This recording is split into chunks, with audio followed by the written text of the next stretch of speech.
Good afternoon, everyone, and welcome to Hampton, Georgia, the Atlanta Motor Speedway for tonight's Superior Class Auto Racing NASCAR Cup Series Atlanta 250. I'm Steve Singer in the booth with Howler Boys Racing TV alongside Eric Dotson. How you doing, Eric? Doing good. How about you? I'm excellent. It's race day. We're going to see the SCAR Cup Series in action. 163 laps, 250 miles around this historic racetrack. It's fair to say historic. It has been around a while. Going through some reconfiguration here in real life, but we're going to be the virtual version, the old school version that they ran this past season. It's going to be fun to watch. Absolutely. This is always a good track. Now, I got to say, this might look a little different to you from what you've been used to seeing previously with overlays. The software that I typically use for the overlays, well, their main server in the UK is down. So things look a little different, but all in all, you get most of the same information. We still got the great camera views that we expected. Do have race labs on the left-hand side. At least give you some standings to take a look at. So keep everything up to date on that. What we can. Just a few minutes left in the practice session here. Top on the board, Colt Ansley. His best lap, a 30.63.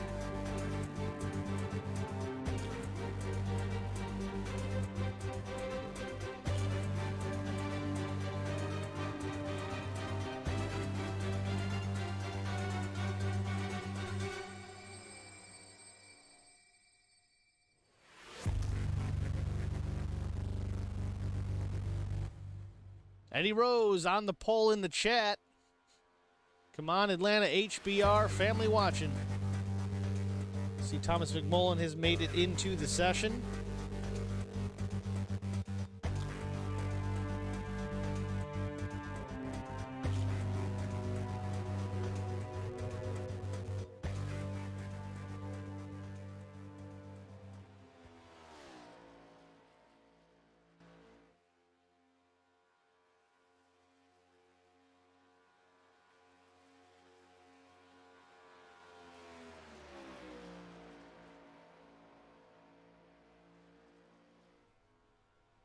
Well, Eric, you had some laps in the car here tonight as far as a test session was concerned earlier with the HBR guys. What's your impressions of the next-gen car at this racetrack? I like it. It's a pretty good feeling.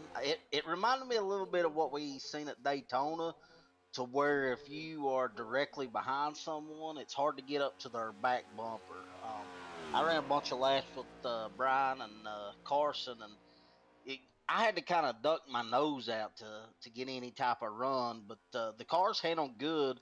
Once the tires get a little bit of wear on them, we may see some guys get a little sideways. I know me and Brian and Carson were coming out too a little sideways once we got some wear on the tires.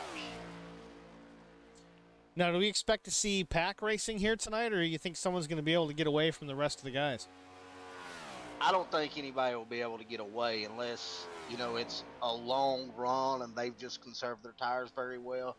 I think we'll see some pack racing, and if somebody's able to conserve their tires, I know Bobby Jr. does good with that. David Bradford does good with conserving the tires.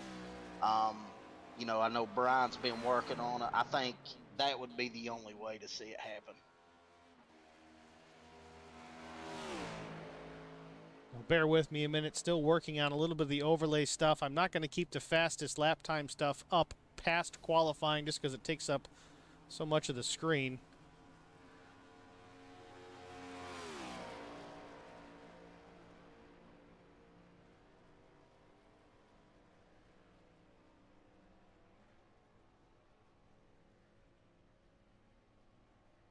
Howler Boys Racing, let's have a great race tonight, boys, in the chat as well.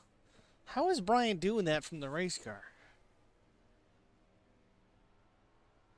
He's put in a lot of laps here tonight, so he's probably got his line down pretty good before the race here. I mean, he was quick, and I practiced with him. I would go out first, he would go out first, and he was trying to practice every scenario he might be in tonight. Qualifying about to get underway. Thomas McMullen pulling out onto the track, not wasting any time in doing so. Whoa, little slippery off the pit lane. Got to get some heat in them tires. Puts it through the grass. That's not a good way to start your attempt.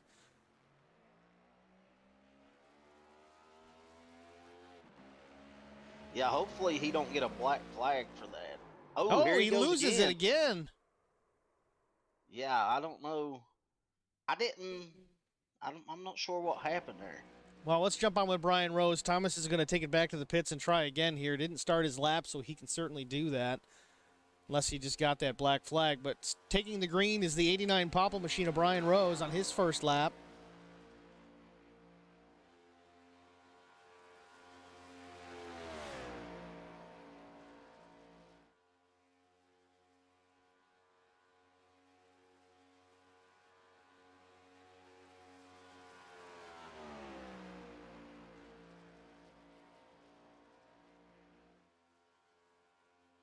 Brian Rose off turn 4 through the dog leg at the line. Brian Rose a 31.202, second quick to Colt Ansley's 31.174. Lap 2 could be quicker. Let's see what Colt puts down for his second lap. Will Hewitt goes to the top with a 124.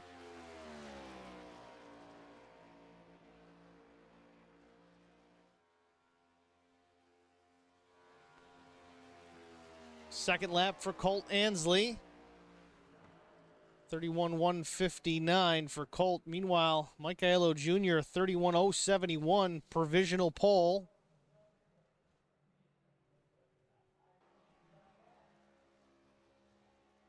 Vincent Short out on the track.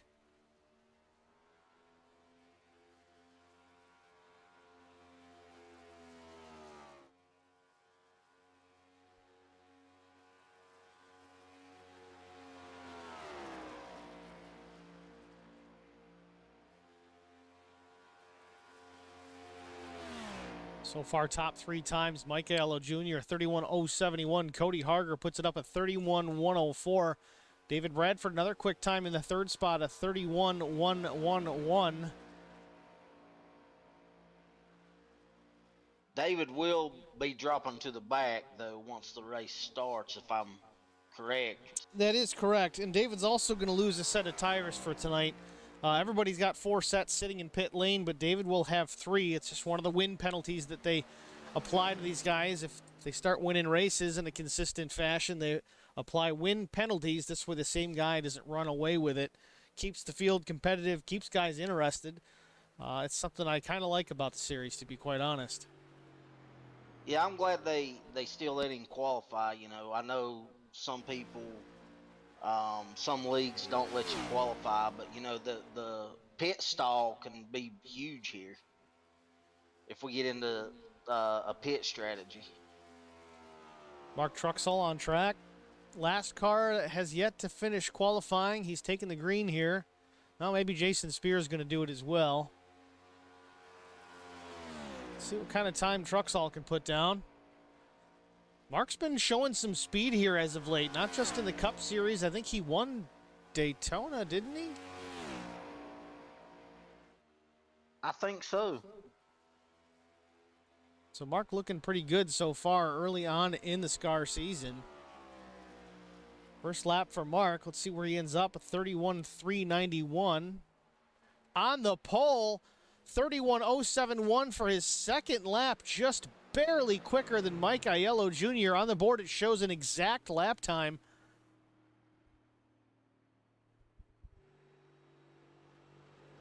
Good lap for the 5 of Mark Truxell.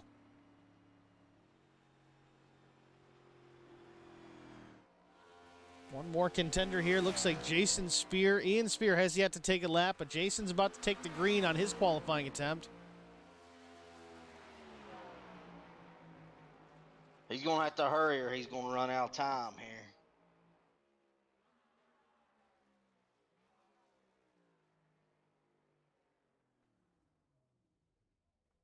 Looks like he's Giving up on that attempt. The Spear brothers are going to be shotgun on the field.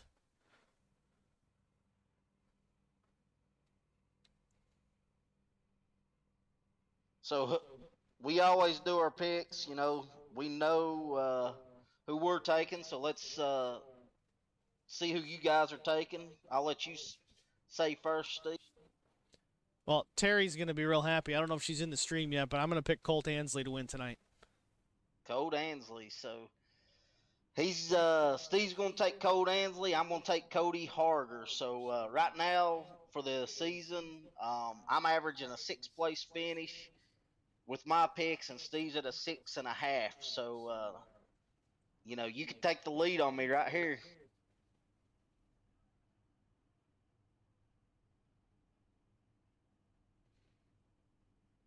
I mean, that's the goal, isn't it? Can't be in the race car to race. You might as well have some form of competition. Well, it's your goal. My goal is to keep you behind me. Front row, Mark Truxell and Mike Aiello Jr. Both cars ran identical lap times. Not sure what the tiebreaker was. I can only go so far out. It gives you 3 positions after that decimal point, but same lap time. Mark Truxell definitely quicker at one point, not sure where, but outside front row, Mike Aiello Jr. Starting 3rd is Cody Harger. 4th is David Bradford. 5th, Will Jones. 6th will be the 33 of Will Hewitt. 7th will be Brian Rose. 8th will be Justin Napier. 9th, Colt Ansley. 10th, Bobby Hamilton Jr. 11th is Alan DeFries. 12th, Vincent Short. 13th position, hasn't made the track. There he is, the 0-2 of Thomas McMullen. To his outside is Jesse Bobo in 14th spot. Carson Conway rolls off 15th. Jeff Napier 16th. And the Spear brothers shotgun on the field, Ian and Jason 17th and 18th. Pace car rolls off. George Wall says Bradford for the win. That's a good pick. I mean, he's one of the best at saving tires, and the tires are going to get ate up here, so that's a really good pick. Yeah, we'll take it, George.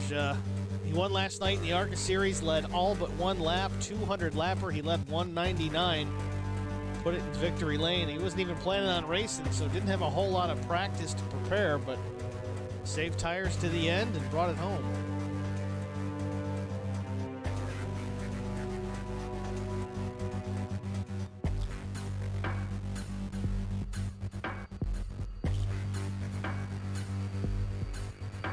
Field working into turn number 3 behind the iRacing pace car. Field can go at the drop of the green. On the restarts, however, they can go as soon as the pace car leaves the racing surface and enters the pit lane. The leader has the option of when to go. But again, on the initial start, we wait for the flagger.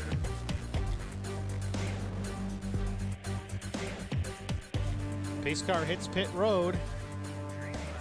Green flag is in the air, and we are underway here in the Atlanta 250 Superior Class Auto Racing NASCAR Cup Series is underway as Mark Truxell dives into turn number 1. To his outside, Mike Aiello Jr. On his back bumper, the 66 of Cody Harger.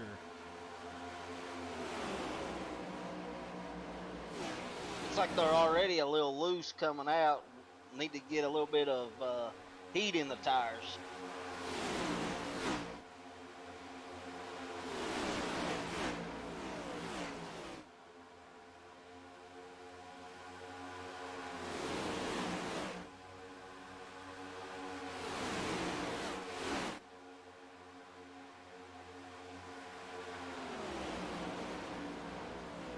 Ooh, Cody Harger slides up the track, gets into the side of the 74, Mike Aiello Jr. They gather it up. 66 of Cody Harger lost the nose ever so slightly off turn 2, gets into the door of the 74. They get away with it. Both Toyota Camrys looking unscathed as they work through the dogleg. Every time I make a pick, they make me nervous early on with stuff like that. Yeah, Cody was your pick, right? Yeah, Cody was my pick. All right, Eric's got Cody Harger to win the race. See how it shakes out in 160 more laps. So our first stage goes to lap 50. Yep, first stage ends at lap 50. Stage 2 ends at lap 100. And, of course, stage 3, the end of the race, lap 163.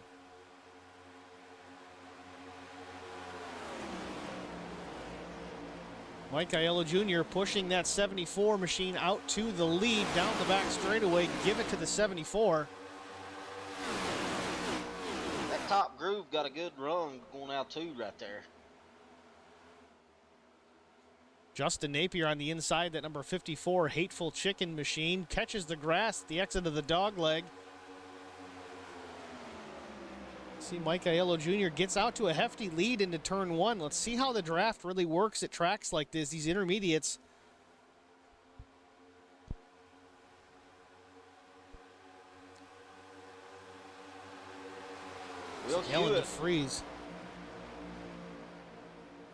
Will Hewitt done a little crossover going to the lead.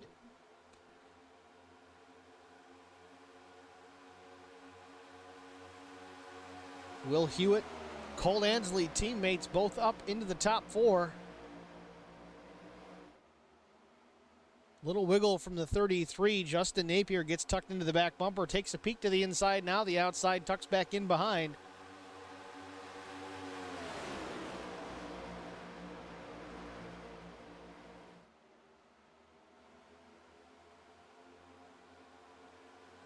And Miss Anna Garza has arrived into the chat, cheering on Justin.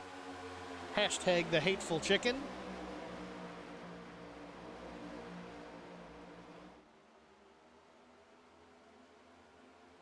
Eddie Rose hoping Brian wins. That's no shocker there.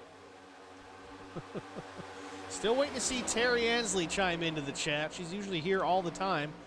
Haven't seen Nikki Short yet either. Let's see if they can pop in and say hello. Coming to lap 8 here, Mike Aiello Jr. still your leader. Now Cole Ansley second. Brian Rose is up to the 3rd spot. Will Hewitt is 4th. Vincent Short up into the top 5 himself. Vince has made up some spots big time here on this opening segment. 8 positions in just only 8 laps. He's on a charge into that top 5. Yeah, I'm not sure what happened to him in qualifying. Vince is normally a decent qualifier, and something had to happen for him to start towards the back. Well, either way, so far so good. Vince Short now up to the 4th spot. Cody Harger to 5th. Justin Napier, after challenging in the top 3, now back to the 6th position. Cole Ansley for the lead. Colt Ansley not enough to clear the 74, all but the rear quarter. Mike Aiello Jr. battling back on the outside. Give that lap to the 74. Help from the 89, Brian Rose, is going to push the 74 back to clear the 86. There's Terry. Terry chiming in. I'm here. Let's go, Team Colt Ansley for the win. He was battling for the lead there just a moment ago, Terry. No help in the draft. Now he's back to about the 4th, 5th spot. Mike Aiello Jr. continuing to lead. Brian Rose 2nd. Vince Short, teammate, in 3rd. Colt Ansley now to 5th. Cody Harger to 4th. Justin Napier pushing the 66 as well, giving him a bit of a draft. Now, you guys that may not be familiar, you'll hear us talk about so-and-so pushing so-and-so. We got trouble off turn 2. Colt Ansley involved. Can't tell the other car. Might have been Jeff Napier. I'm not sure. I think it's Justin Napier.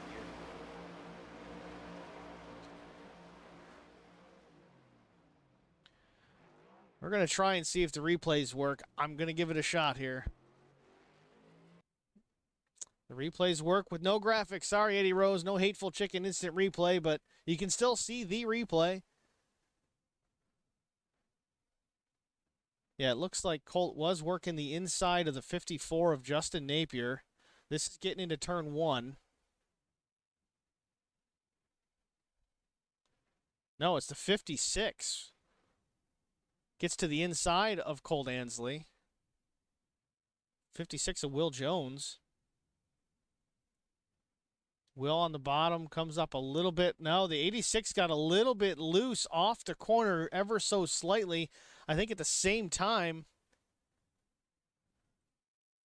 Let's rewind this a bit and see if we get a better picture of it. It looked like the 86 got a little loose on exit while the 56 got a little tight on exit. You see it down, the 56 in the low lane, the 86 up high. Will's coming up just a little wiggle from the 56. Again, we're slow motion here. Yeah, you see the right rear steps out just a little bit, turns the car down. If Colt's by himself, that's not a problem at all, but unfortunately, someone just below him, the 56 of Will Jones, Colt Ansley in the fence early here at Atlanta. Yeah, I agree 100%. It looked like Colt just got a little loose, and Will was right there, unfortunately. So, unfortunately for Colt, he's burned a fast repair. As again, these guys all have one fast repair tonight, so he is without one for the balance of the evening. So he's going to have to change the strategy, be a little more conservative, not so aggressive. Did we not get a yellow for that? We did not get a yellow for that. Interesting. That's the thing I've seen in practice too, is with the tires getting worn, it's a lot looser coming out turn 2. You know, me and Brian got in together a few times in practice. Now, just to familiarize you guys that don't know, again, the overlays are a little bit different tonight. This is not going to be the permanent thing. This is kind of the backup plan. The server for my typical software that I use is down. It's actually a European-based server, so I can't do anything to get that up and running tonight. So we're running Race Lab apps. That's what you see here on the graphic to the left. If you see something pop up next to your driver that says L and then a number with a yellow graphic, that indicates the last lap that they pit on. That graphic will eventually go away. It's temporary, but if you see it pop up, that's just your indication. If you're taking notes at home, that's when your driver pit last.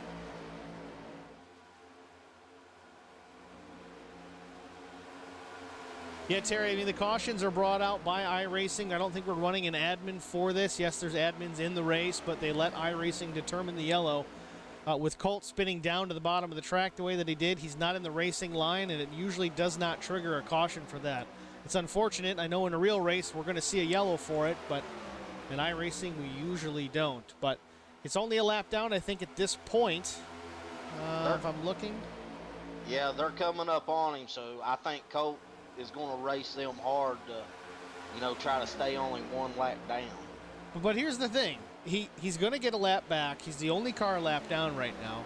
When we get to lap 50, we get a caution, okay? We get that stage break, so there's a lap. Even if he loses the second lap here, we still have another stage break, okay? So the car's fixed. It's not going to be slow. As long as he can get up into the draft, he's going to hang with these guys. So there's your second stage break. Again, all goes well. He's back on the lead lap for stage 3. He's got 63 laps to burn through the field, make his way back to the front. Strategy is going to be key. He's going to have to be careful and keep defenders on that number 86 Rickmo Tech Chevrolet, but I think you can do it. Yeah, absolutely. And, you know, watching these guys come out turn 2, a lot of them are loose. So, you know, we may get a caution before the stage break. Let's hope not, but if you watch him coming out turn 2 right here, a lot of these cars are wiggling. I mean, yeah, Brian Rose, you know, he wiggled right there.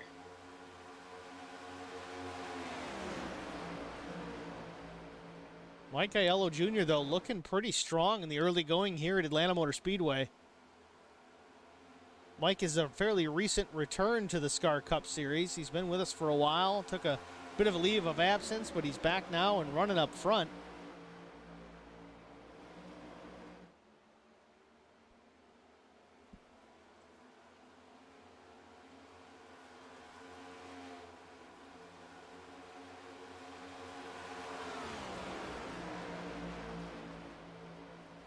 Field settling down here, 21 laps in of the Atlanta 250, 163 lap event. 28 more laps, and we will be at the end of our first stage.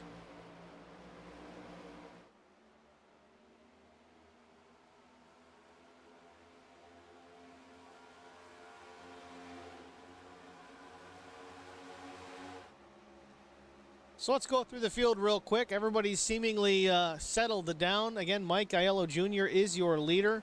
Led from the outside pole. got that lead from Mark Truxell and hasn't looked back since. Cody Harger running in the second position. He's up one spot from where he started. Brian Rose in the third spot. He's up 4 positions from his qualifying run. And then Vincent Short, teammate in fourth, up 8 positions. Will Hewitt runs in the 5th spot. Will Hewitt in the number 33 Snyder's Fiver Chevrolet. Mark Truxell, our pole sitter, has dropped back to the 6th position. I'm sure I'll just running his race like he always does. Mark doesn't usually make a whole lot of noise. A little contact with the 54 Justin Napier. Again, broadcaster's curse. I was just going to say, he's very clean. You never see him really involved in a whole lot of incidents that are his doing, and then all of a sudden contact with the 54.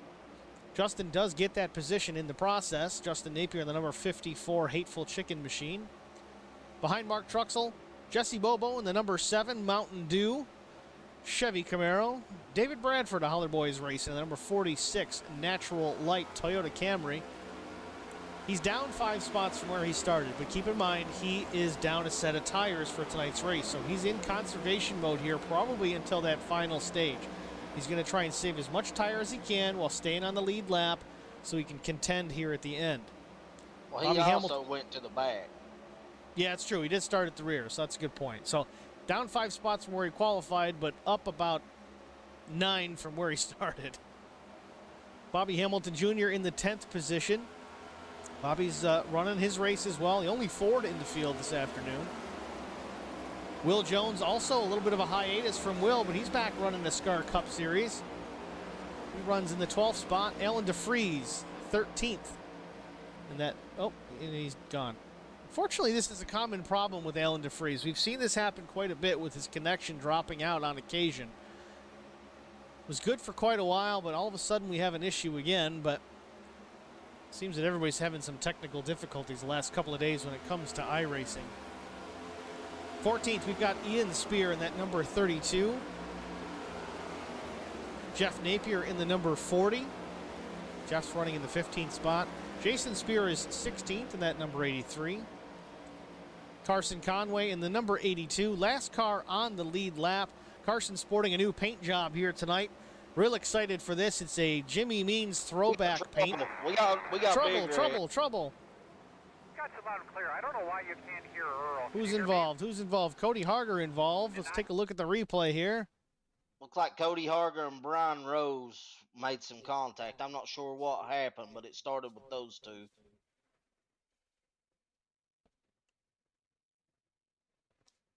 Taking a look at it here, coming off, looks like turn number 2. Cody actually challenging Mike Aiello Jr. for the lead. A little wiggle from the 66 off the corner. This looks like going down the backstretch. Tries to pinch the 89.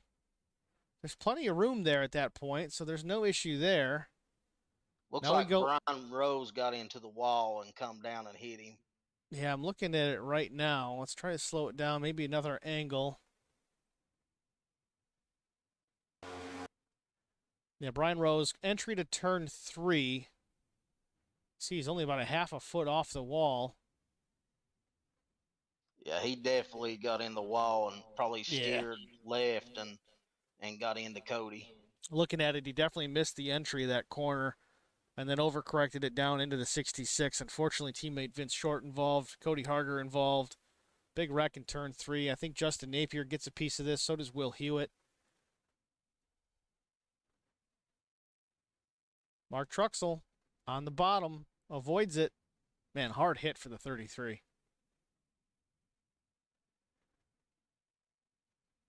Well, there's a caution. Time for fast repairs. Yeah, and that's the best thing that could have happened to Colt. Yeah, Colt Ansley, he's going to get a lap back here. I think he managed to stay out in front of the leaders. Am I right with that, or? I am pretty sure you are right, so he should be back on the lead lap. So back to the lead lap goes the 86 of Colt Ansley, now into the pit lane for his pit service. Probably going to take some tires here.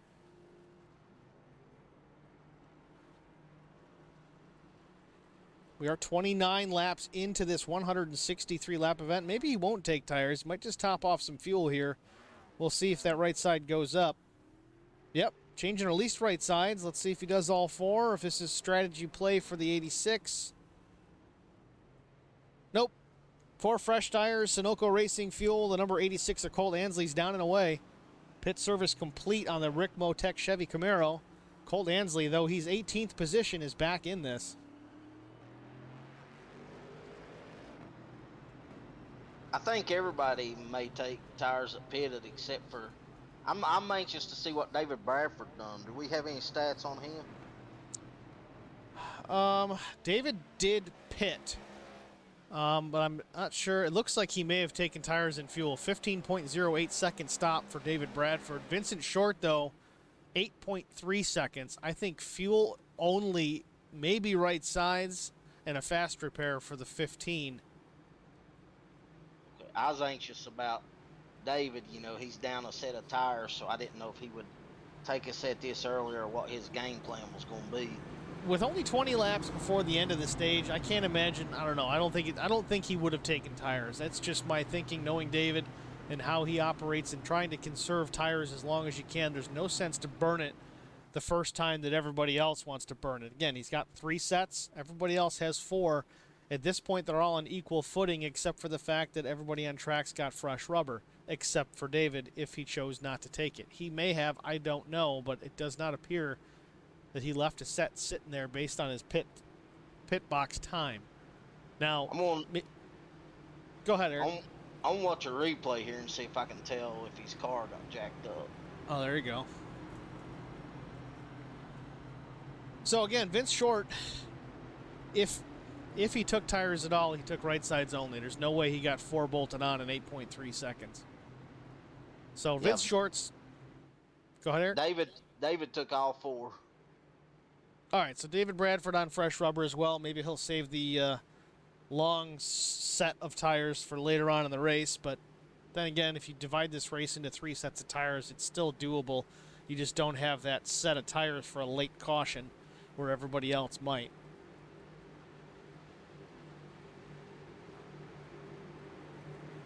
It looks like Vince took a fast repair and fuel only. So no tires for the 15. So Vince Short, even though he's got 4 sets of tires in pit lane, decides not to take any. The rest of the field did. He's going to lose some spots on this last half of stage 1, but I don't think he'll lose a lap. He's just going to have to be careful because these guys are going to be coming in a hurry. Pace car hits the pit lane. Green flag about to fly. Vince Short in the gas, underway. Decent restart for the 15 of Vincent Short. Also a pretty decent restart by the 54 of Justin Napier. They go into 1.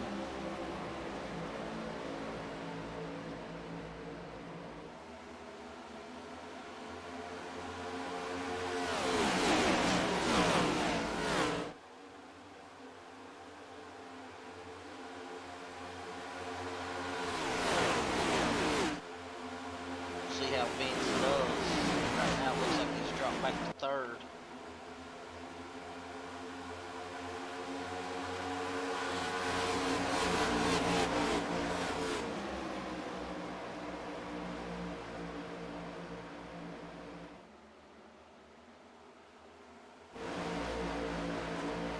Justin Napier gotten out to the lead, got by Vincent Short, while Vince drops back to the 3rd spot. Mike Aiello Jr. into 2nd. Vince now drops back to 4th, while Mark Truxell takes the 3rd spot.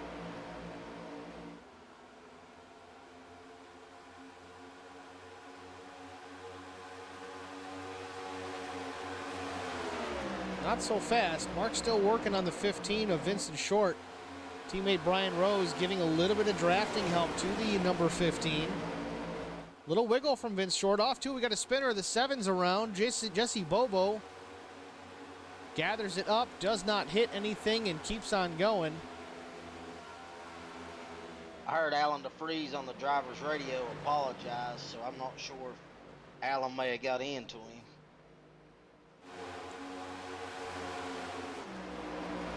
Back up front, Justin Napier with the lead. Mike Aiello Jr. right on his back bumper. Those two have gotten away from the rest of the field. And look at that, David Bradford up to the 3rd spot, working with Mark Truxell right now. Still the battle up front. You think Mike's just content with trying to get together and maybe draft and pull away and maybe save it for lap 50? I suppose it's possible. I mean, again, Mike's been gone a little while. He's been running this series with us this year. Mike's got something to prove. He wants to go out and he wants to win races. He's certainly capable of it, but it's been a little while, at least in this league. I'm sure he's done it elsewhere, but he's got an opportunity. He's got a fast car, and he knows this track well. It's hard to say. Yeah, it looks like he's content right now. They certainly are putting a gap on third place David Bradford, almost 2.1 seconds to third spot. Yeah, it looks like they pulled away almost 2/100ths of a second that lap from David Bradford. Don Harger, how's that audio now? Is it all right, or what's the deal? I don't want it too loud because then you can't hear us, and I know we're terrible and all, but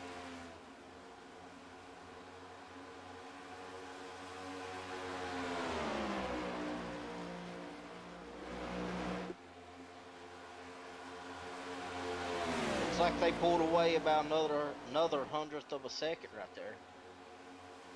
yeah, a couple more tenths in the rear view mirror go David Bradford, Brian Rose, and Mark Truxell, the top five. I think you might be right, Eric. I think Justin and Mike have decided we're just going to work together, put a gap on these guys, and just ride it into the stage. 11 laps before the end of stage one.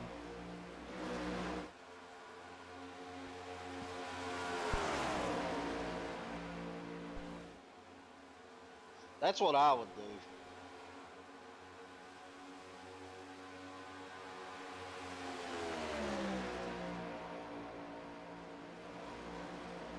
Looks like David and Brian Rose are trying to draft and catch him, but it's not looking good for him so far.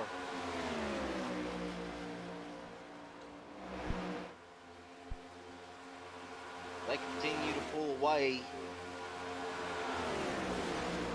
Yeah, I don't get it. What's the difference between these two versus these two back here, David and Brian Rose?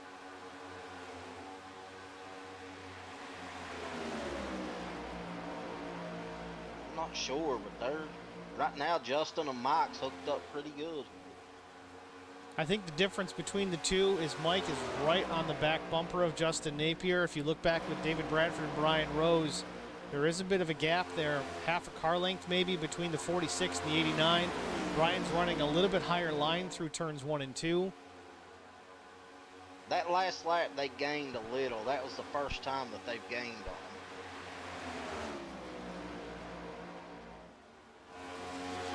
See the gap between first and second to third and fourth at the line. There's Justin. There's David. Looks like they pulled away a little bit more there.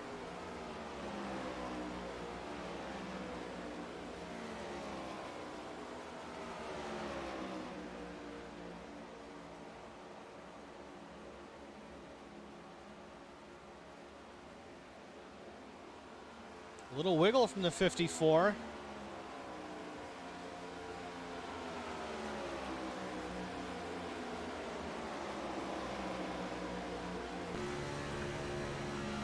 Riding on board with the 74 of Mike Aiello Jr., second place behind the 54 of Justin Napier. Lap 43 of 163, about 6.5 before the stage end.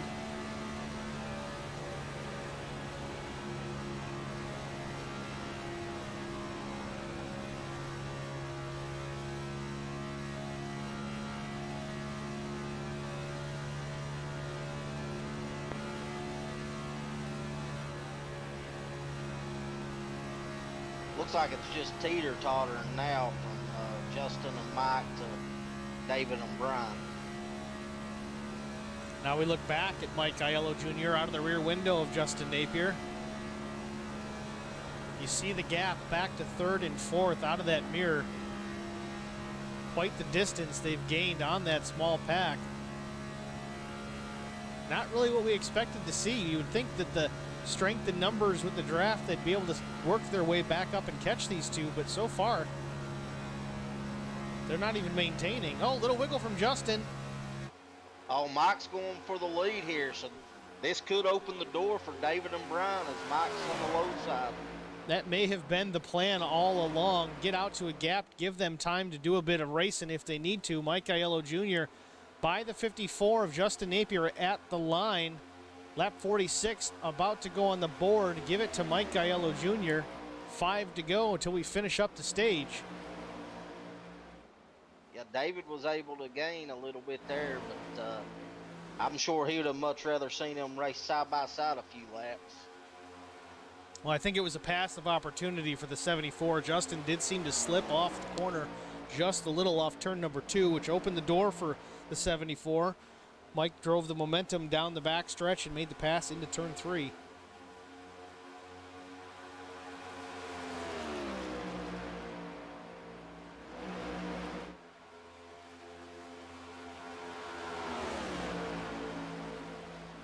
I think maybe Brian didn't do a quick repair, maybe damaged, because it looks like David has Bobby Jr. behind him now, and they're gaining on the top 2.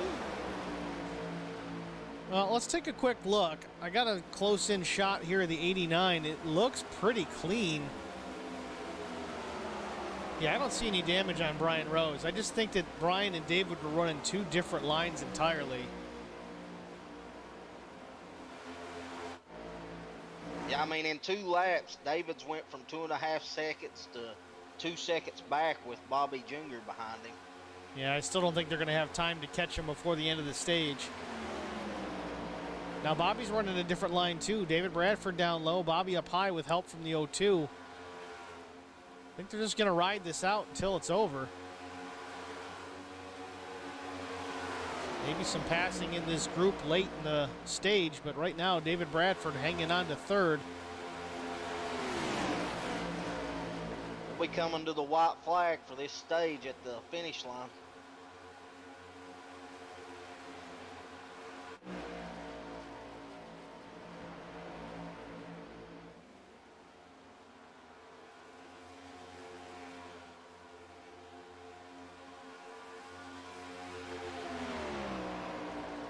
I don't know if Justin's going to be able to make a move. I think he's too far back. Yeah, I think he's too far back, and I think he's just kind of content with that Whoa. second place points. Little wiggle, though. He's got his foot in the gas, that's for sure.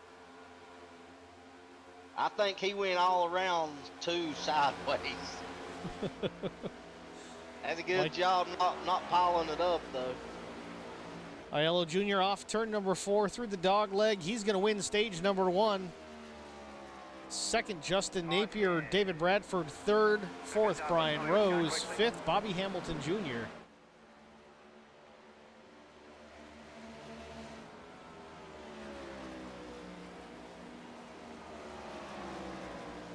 I think Justin gave it all he had in 1 and 2.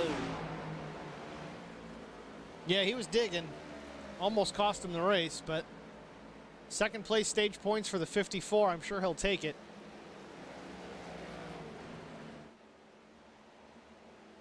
All right, yellow flag's out. We're going to take a short break and have a word from our sponsor, The Hateful Chicken. Yum.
Welcome back, ladies and gentlemen, to Hampton, Georgia, at the Atlanta Motor Speedway. Tonight's Atlanta 250, the Superior Class Auto Racing NASCAR Cup Series. Stage 1 in the books. Give it to Mike Aiello Jr. Pit stops complete. We'll be going green momentarily. Looks like Jeff Napier may have stayed out. Yes, he did, to lead a lap. We'll have to see how that plays out here. Again, Jeff did pit on lap 28, so as you saw, Vince Short did not take tires at that caution initially, so he was pretty much chewed up right away on the restart. Made it work. Got some laps led. Jeff Napier trying to do the same here, just on a different sequence. What do you think about that, Eric? Is that kind of a good play, or? I mean, I don't think so here. Maybe if you was at a short track, it would be a little bit different, but I don't like that strategy here. But, you know, Jess right outside of the cutoff for the points if it ended now. I know it's early in the year, so he's trying to get every bonus point he can. Fair enough. Gonna get the one to go this time by. We'll get stage 2 underway. Stage 2 again ends at lap 100. So when we go back to green, that'll be lap 56. So about 44 lap stage, actually a little shorter than stage 1. And then following up with stage 3, which should be about 60 laps, maybe 59 laps once we go back to green. Ends at lap 163. So looking at the points now, David Bradford's 1, Brian Rose 2, Bobby Jr.'s 3rd. Those 3, David has the most bonus points, Brian has the second most, Bobby has the third most. So that just shows you how important the bonus points are. Yeah, bonus points are key. It was never something I was really good at, racing for bonus points. If I had a car to win, I'd shoot for the win. If I didn't, I'd just run and get the position that I could finish it. It's just, I don't know. I'm not a very strategic thinker. Let's just put it that way.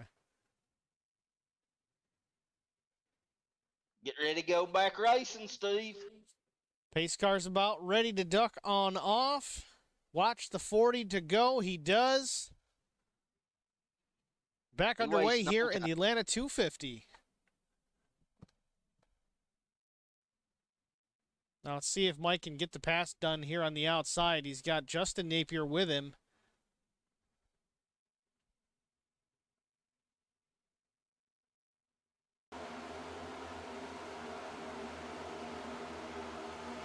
You see Jeff dropping back pretty quickly here on those old tires. Already back to 5th. David Bradford working around him. That's 6th. Mark Truxell taking it back to 7th. Colt Ansley on the outside. That's going to be 8th. Almost feel like Jeff might be dropping back intentionally just to kind of stay out of the way. He led the lap. That was the goal. Now we save the tires as long as we can. Maybe get a caution and ride this out to the end of the stage. Maybe try it again.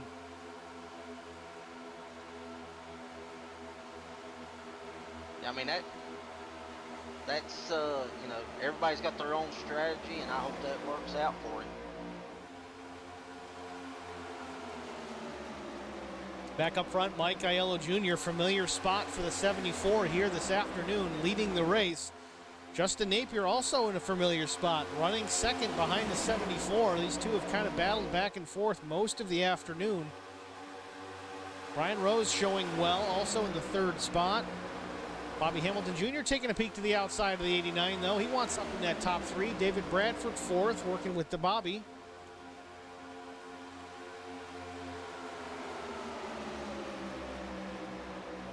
Now Bobby takes a peek to the inside. Brian Rose is getting a mirror full of the 16 right now.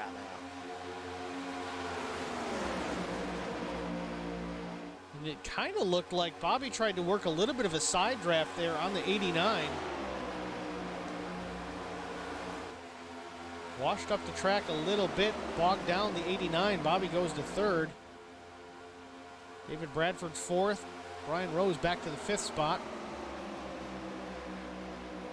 think Brian may have damage and didn't use his fast repair yet. I mean, because he's just not been as strong since he hit the wall. You know, it is still relatively early, though. We've got over 100 laps to go. Brian appears to have a clean car. I mean, I looked real close on the zoom. I don't see any scrapes even on the car. Doesn't look like he's got any damage whatsoever. Maybe he's just playing it conservative. If someone's quicker, he's not going to fight too hard to battle for that position. Doesn't want to hurt the car, wants to save it for later in the run. Maybe he didn't use a fast repair. I'm not sure, but he had to have, because he had damage. I don't know. It just maybe he did, and he's just being more conservative now. I mean, since that happened, he hasn't looked as strong. Try to zoom in a little more here. I mean, the car's dirty, but it's not scraped up. He must have used a fast repair. So one thing I wish he's overly his head is to tell you if he used them up or not. Yeah, maybe he's just being very conservative right now. Then, you know, one fast repair is what everybody here gets. So, you know, if he did use it and he gets in another wreck, that's gonna end his day. But don't look now. Here's the 86 of Cole Ansley. He's in the 6th spot after those early race troubles. That incident on the backstretch with Will Jones. Got the fast repair. He's up almost into the top 5 here on the lead lap, challenging the 89 for the 5th position.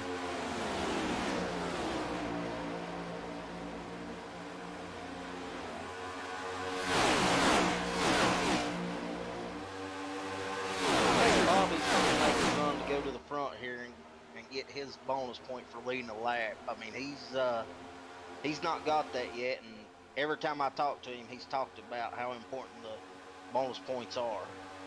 You see Bobby looking to the inside of the 54 of Justin Napier. 2 hateful chicken machines here, 2nd and 3rd.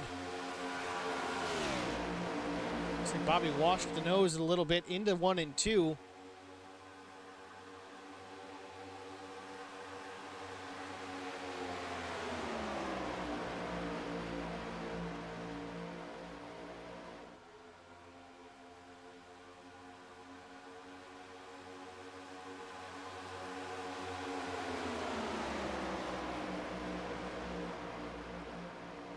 Last couple of laps through 1 and 2, Bobby's taken a little bit higher line than Aiello Jr. and Napier.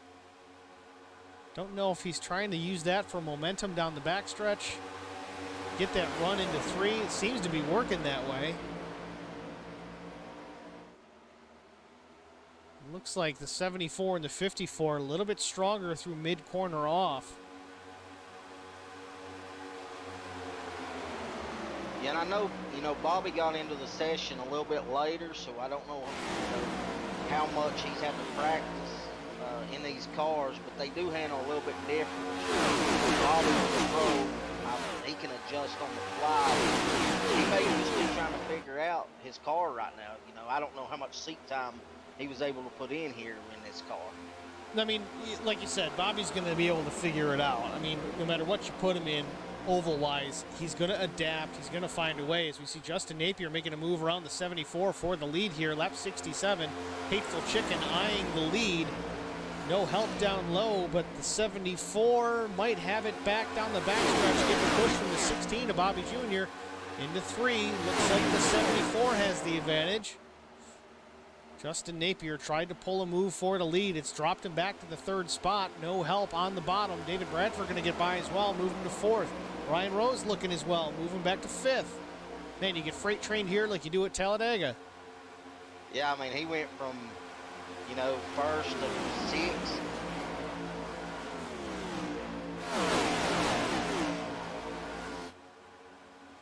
Bobby was way high coming out too there. Justin Napier now back to the 7th position.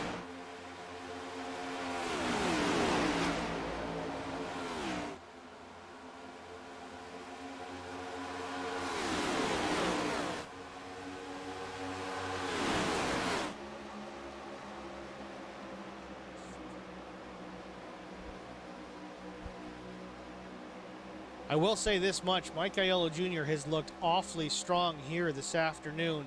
Going to get a challenge from the 16 here at any moment. Bobby Hamilton Jr.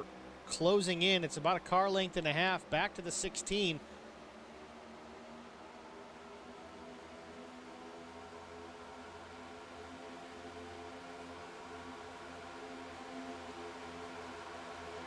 Mike was the second fastest in practice, qualified second, and I mean, so far it looks like he's been the best car out here.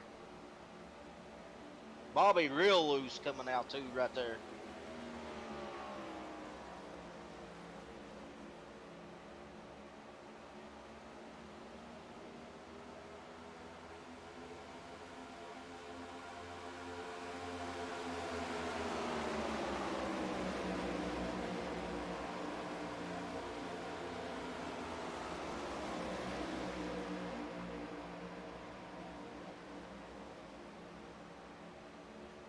Will Hewitt, Vincent Short, and Mark Truxell all have the identical fastest laps of the race right now.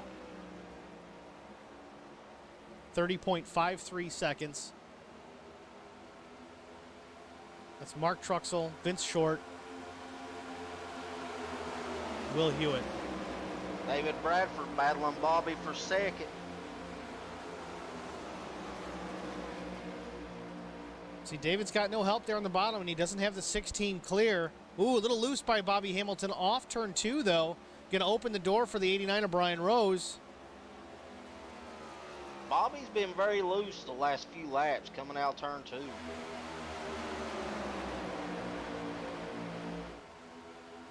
Brian can't clear, but he's getting help again now from the 54, Justin Napier. That second low line, we 2 by 2 once you get back to the 4th spot. Oh, contact little bit with 89 of Brian Rose and Cole Ansley in the middle of turns 1 and 2. They get away with it.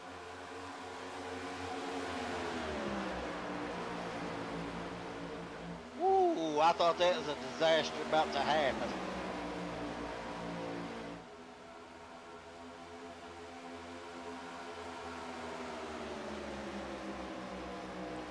David Bradford right on the back bumper of Mike Aiello Jr. entering turns 1 and 2. Help on the outside. Bobby Hamilton Jr. in behind David Bradford. Maybe some momentum to be had down the straightaway. Can David make a move into turn 3? We'll take a look. Not just yet. Content with second for now.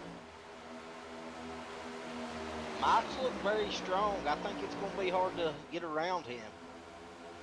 That's what it's looking like so far with these new next-gen race cars. The aero package that they provide, they do put on some pretty good racing, but if you've got the clean air out in front, this was what they were trying to fix with the Gen 6. Clean air is king. They were trying to limit that. Right now, it doesn't seem like it's limited at all. Granted, we don't have a whole lot of data on these cars yet, but leading is certainly an advantage, and Mike Aiello Jr. is taking advantage of that. David Bradford trying awfully hard to make a move around.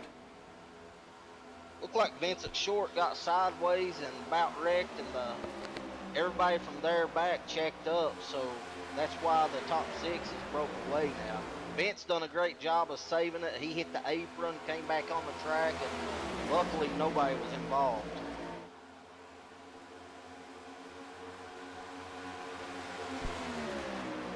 That's the other thing we've noticed with these cars and how they draft, whether it's on a super speedway or even a intermediate.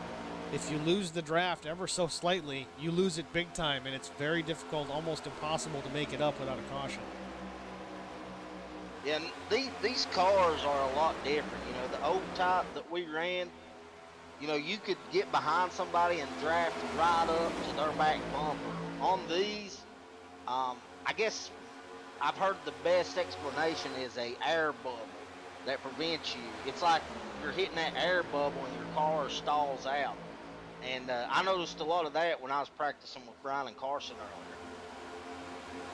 So, I mean, David Bradford, you know, it's not that he is letting up or anything.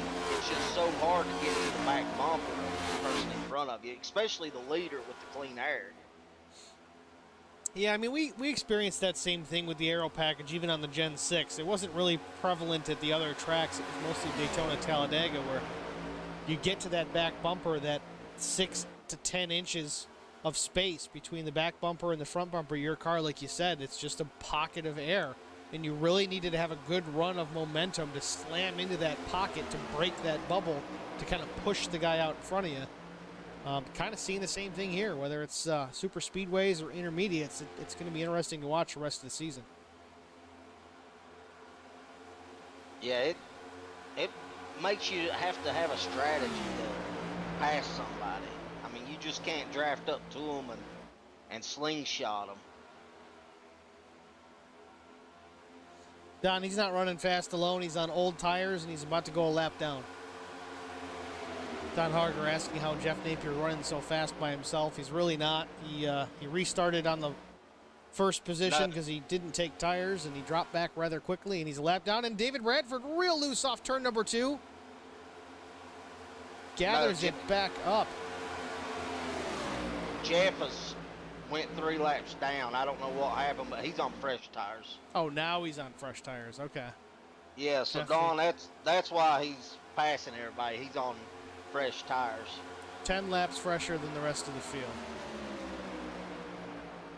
I'm hearing wreck on the driver's radio, but I don't. There's the caution. Looks like Will Jones has crashed. Not sure what happened.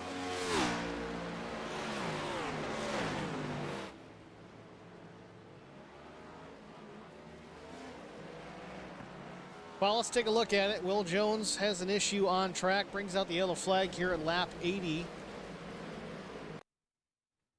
See Will Jones and Carson Conway. Looks like Carson just got into the wall and came down and hit him.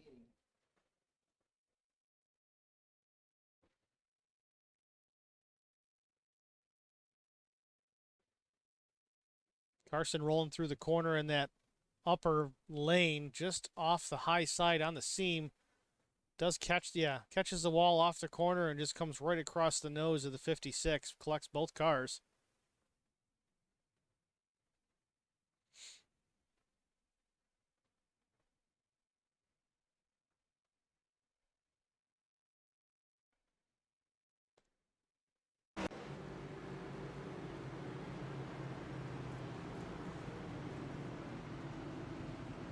It's like Will Hewitt and Cody Harger's the only ones in the top 8 that have pitted. Well, what lap are we on here? We've got 20 to go, not even. 18 to go before the end of the stage. We'll go back with probably, what, about 15 lap shootout? Yeah, I think I don't know, it's a pretty bold strategy move right now. I think to take tires, it does get you off sequence, but... I mean, everybody has, you know, the extra set, or... I mean, maybe 2 extra sets, so... I mean, you seen what Jeff done on fresh tires, so, you know... I like the strategy here. I think, I don't know. I think it's kind of early to be playing that type of strategy unless you're just trying to see what you can do later. How much faster are fresher tires comparatively? Like these guys pit 30 laps ago. You're going to have 15 laps on fresh tires, and then these guys are going to pit themselves. So you only got 15 laps to really do something with that fresh rubber. After that, these leaders are going to pit at the stage. Maybe they're just banking on the fact that it's that difficult to pass. Track position's going to matter.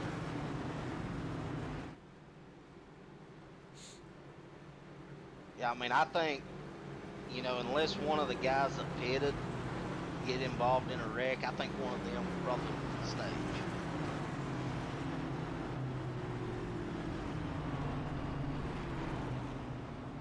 I mean, 10th on back pit. I don't think anybody that got tires is going to get stage points. That's kind of what I'm seeing. You got a long ways to go to get up to 5th spot. And when it's that difficult to pass, I don't know. We'll see. I mean, look at Jeff, though. I mean, Jeff was on the low side by himself and passed the fastest cars out there and was pulling away from them.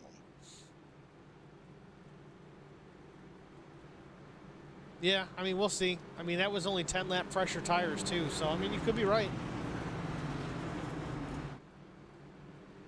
Lights are still on the pace car. We're coming to lap 85. So it looks like maybe a 14-lap shootout to the end of stage 2. Looks like our leader, Mike, is going to choose to restart on the outside. So that's going to put Colt Ansley to the inside. Terry's got to be excited. Colt Ansley back up on the front row for this restart.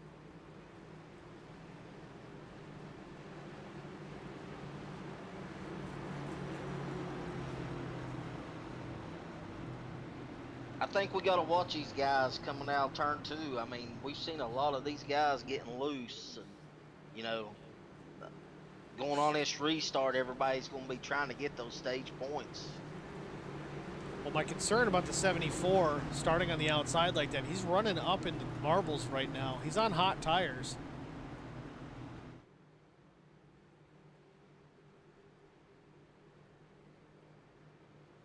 He's had a rocket ship so far. We'll see what he's able to do on this restart. We're going to go to the blimp cam and watch this restart, see if Mike gets a good jump. Again, as soon as the pace car leaves the racing surface and enters pit lane, leader can go. Very dramatic exit for our pace car, but we'll see how it goes. I'll move the overlay out of the way so you can see the pace car hit the pit lane. Bobby Jr. tucked up close right there. Pace car's in, off the track. Mike can go. He does. He's in the gas. Good restart by the 74. Bobby goes high, leaves Colt to the bottom there.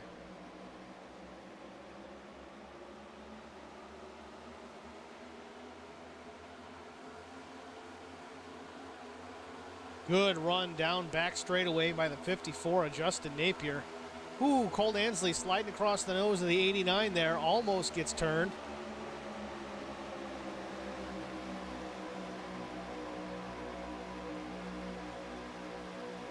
So Cody Harger, I think, is the first one on 4 new tires. He's up to 8th right now. With Will Jones ducking under him. Will Hewitt, I'm sorry. Will Hewitt has fresh tires as well. I think we might have a battle for the lead here. Justin Napier looking awful aggressive behind Mike Aiello Jr. At 87 and 163, not far from the end of stage 2.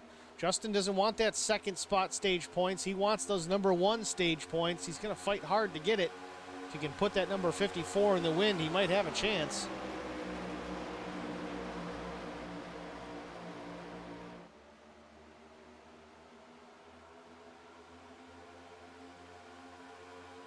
I think Will Hewitt's going to be tough to beat here.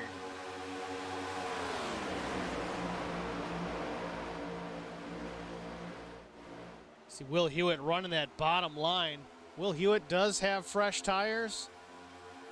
No, he does not. Yes, he does. Will Hewitt to 3rd. He was moving too fast for me to even look at the graphic. Yeah, I thought whoever got fresh tires would probably win this stage.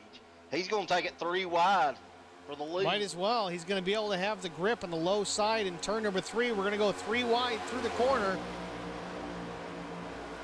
Vincent Short close. looking for it as well. Will Hewitt out front, lap 89. We still got about 10 to go to finish it out. Vincent Short's got fresh rubber as well. Vince up to the 3rd spot. Good strategy call by everyone from 10th on back so far. Unless we get another yellow before the stage. Oh, Bobby's ready. And speaking of which, there's the yellow. Broadcaster's curse once again. Bobby Hamilton Jr. involved. Hard impact. Will Jones, Colt Ansley, Alan DeFries, Cody Harger, Jeff Napier, Thomas McMullen. Big wreck on the backstretch into turn 3.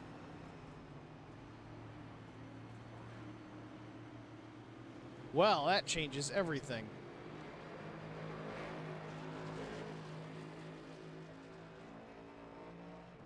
Let's take a look at it. Not far enough.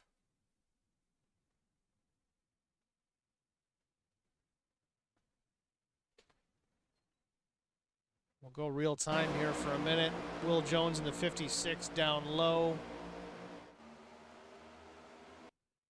Coming off turn number 2, you see Thomas McMullen and David Bradford. Might have been contact with those two.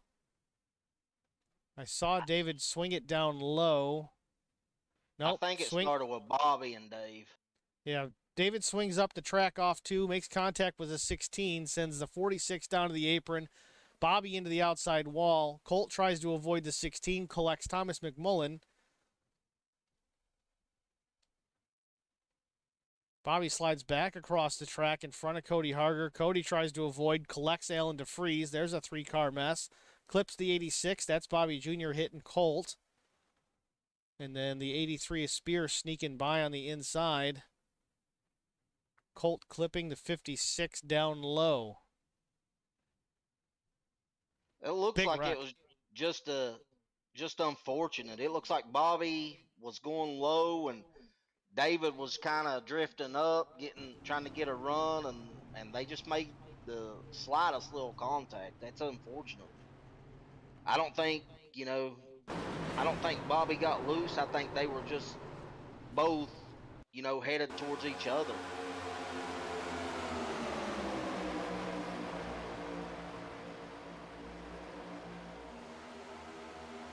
Take a look at it from the blimp here.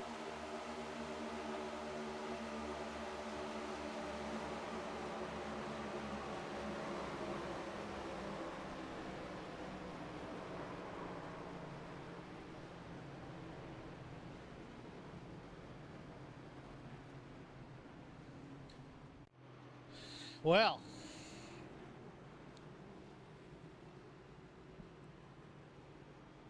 so Will Hewitt's out front. Mike Aiello Jr. in second. Vincent Short third. They had an opportunity to pit, and looks like the 74 still stayed out. 74 stayed out. So did Mark Truxell, Jason Spear.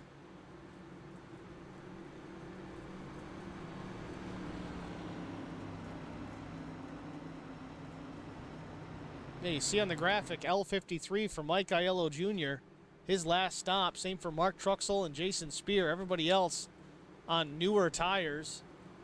Will Hewitt, lap 83. Vincent Short, lap 83. It looks like everybody else took this opportunity to get tires now, even though they did not have that many laps on them. Kind of wasted that set.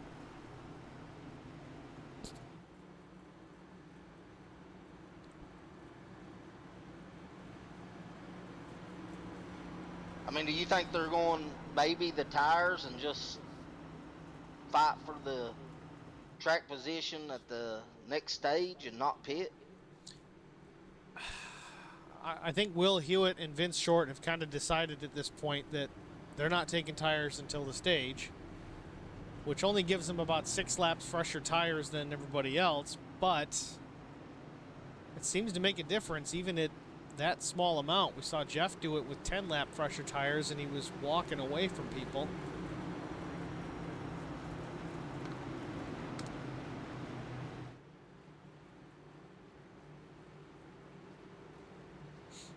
Yeah, I mean, Will Hewitt was going, I think he was going to walk away with that one. I think Mike Aiello Jr. is in trouble here, though. I think not taking tires for him is kind of be his coffin nail. I know we got a lot of racing left, but we saw how difficult it is to work your way up through traffic unless you have a tire advantage. If you're on equal footing, it's very difficult. Even if you're quick like the 74 was, it's going to be difficult. So everybody has semi-fresh tires except for the 74? The 74, the 5, and the 83, last pit, lap 53. So the 33 and 15's hoping they slow everybody up here. Yeah, well, I mean, they got relatively new tires too, but they're 9 laps older. So green's in the air. Will Hewitt with a good jump. Vincent Short, not so great, but still to the inside of the 74.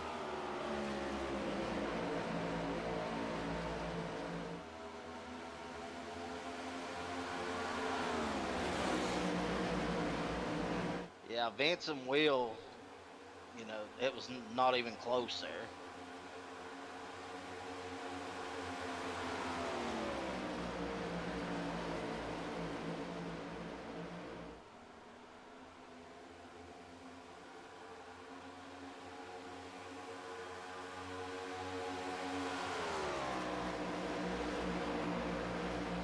So the 02 of Thomas McMullen and the 54 of Justin Napier have new tires.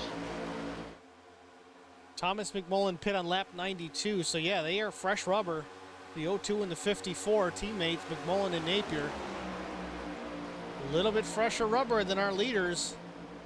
3.5 laps to end the stage, not even coming to 3 to go.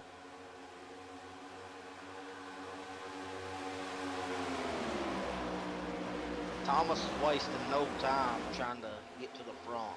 Nope, time to go for the 02, that Murder Creek distiller.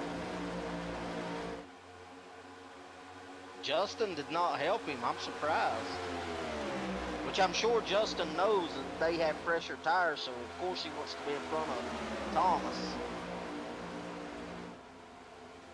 Kind of surprised though, these two up front, Will Hewitt, Vincent Short, so far holding off the charge on newer tires. Vince actually looks a little bit quicker than the 33, but taking a look down low is Justin Napier inside Vincent Short. Off turn number 2 down the back straightaway.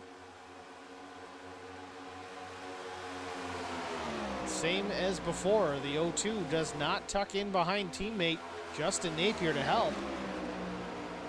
Got 2 to go at the line.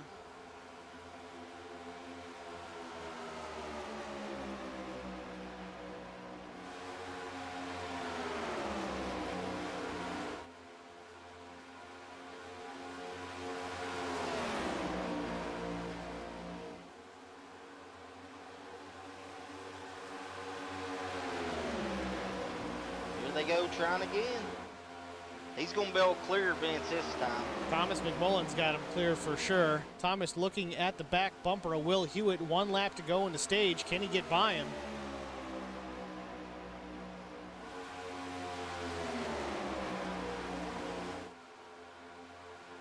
I don't think he's going to be able to do it.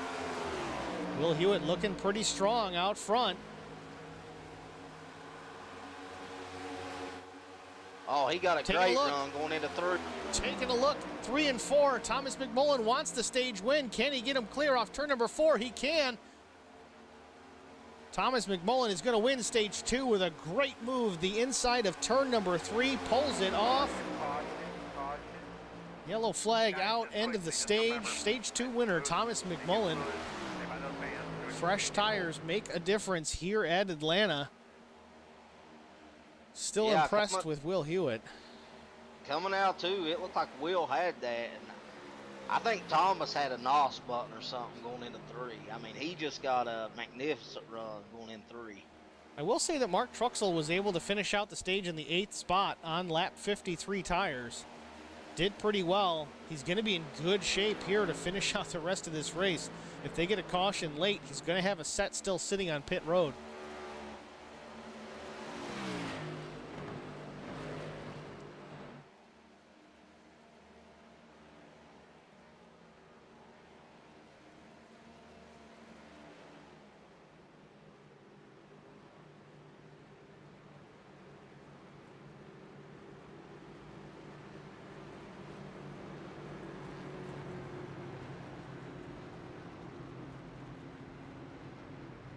So I know the 74 is going to pit. What about these other guys? I think Vince and Will definitely pit, as they do. Will, Vince, Mark. Thomas stayed out. Spear, Thomas, yeah, Thomas would stay out. He pit 10 laps ago. Brian Rose, he stayed out. When was the last time he pitted? Lap 92 for Brian Rose, so his tires are about 7 laps of green flag old. I mean, that's a big difference. I mean, we seen what 9 laps fresher tires done right there. But that's it. The top 5 right now pit lap 92. Everybody else behind them, for the most part, lap 102. So we're going to see the same thing we just saw. The tires are going to go to the front, but I think if these top 5 guys are banking on another caution in the last stage of the race, they're sitting pretty, because if they get it even halfway through, they're going to get fresh tires, where a lot of these guys might be bolting on their last set right now. David Bradford pit at lap 103. He might be on his last set of tires.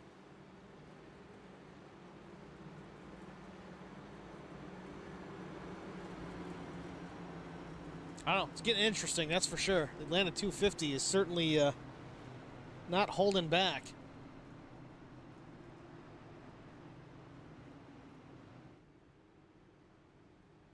Yeah, I mean, this could come down to who plays the tire strategy game the best. You know, if we have a late caution.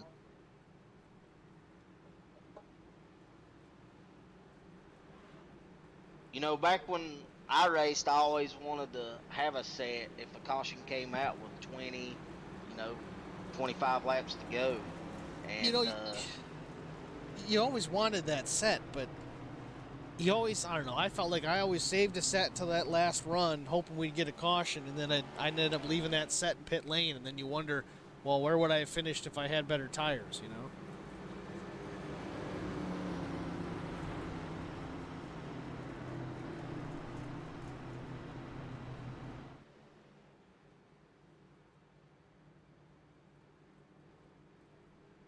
I mean, we've seen, the 9 laps is a big difference. I think Thomas and Justin was a lot faster. They just wasn't able to get it together to pass. I think if they would have helped each other, they would have been first and second. I mean, I'll tell you, I think you're right. I think the guys that are running 6th, 7th, and 8th right now, that's Hewitt, Short, and Truxell, I'd say give it about 5 to 10 laps, and you're going to see them up at the front.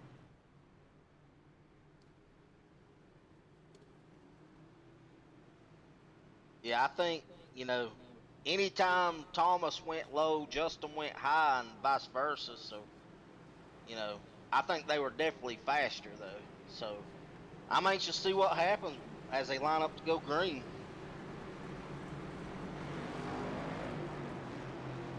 Those of you just joining us, we're running a little bit different overlay system here tonight. We had a server issue with my primary, so we're on the backup system. Stream is going well, but things may look a little different. We've only got that one little graphic on the left side as far as the standings go. Still got all the nice cameras that we usually have, but that's why the stream may look a little different, so no worries. We'll be back up and running hopefully here next Monday for the super late model race, but don't be alarmed. Everything's okay.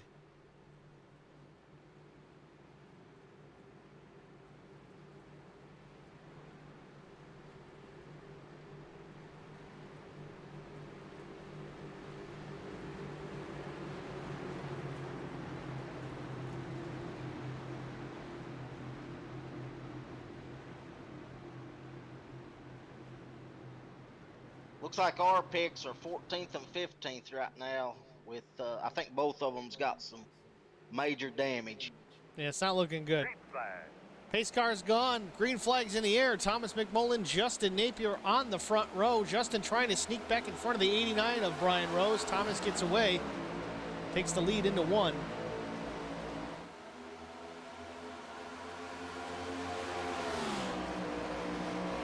Taking a look down low, Justin Napier to the inside off turn number 2. Teammate Thomas McMullen to the high side. No help for Justin. He's going to have to really push it into 3 and 4 to make it work.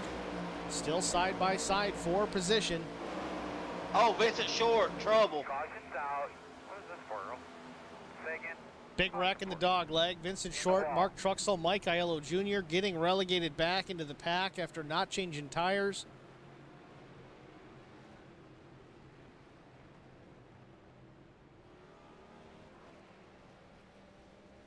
From the live view, it looked like Vince may have been pushing up into Will Hewitt and got out of the throttle, and the 74 got into him, but we'll let you look at the replay and see. That's what it looked like on the live view, so I could be wrong. Yeah, looking at it right now, it looks like the 15 does slide up a little bit into 2. Middle it's 1 and 2. Basically 3 wide. Hewitt Short, Aiello on the low side. They had it okay down the backstretch. We'll speed it up here. Into turns 3 and 4. You got Aiello on the low side, Short in the middle, Will Hewitt up high. Vince pretty much has the low line clear. Ooh, contact from the 74, Mike Aiello Jr. getting into the left rear of Vincent Short, sending both cars up into the fence, into the path of the 5 of Mark Truxell. Not sure if the 74 just lost the nose or there's more to that story, but either way, contact made with the 74 and the 15. Yeah, I think the 15 may have started to drift up and got out of the throttle and started to come down a little bit, and the 74 was there from what it looked like to me. Take a look at it again here from the blimp. Good battle off turn 2, down the backstretch into 3. 3 cars here battling for position. Will slow it down as they start to come off turn number 4. Will Hewitt does pinch the 15 a little bit, as he's rightfully able to do, but it does cause Vince to come down into that right front of the 74. So yeah, good call, Eric. Good catch. Big wreck here off turn 4, unfortunately, but 15, the 74, the 5, the 83.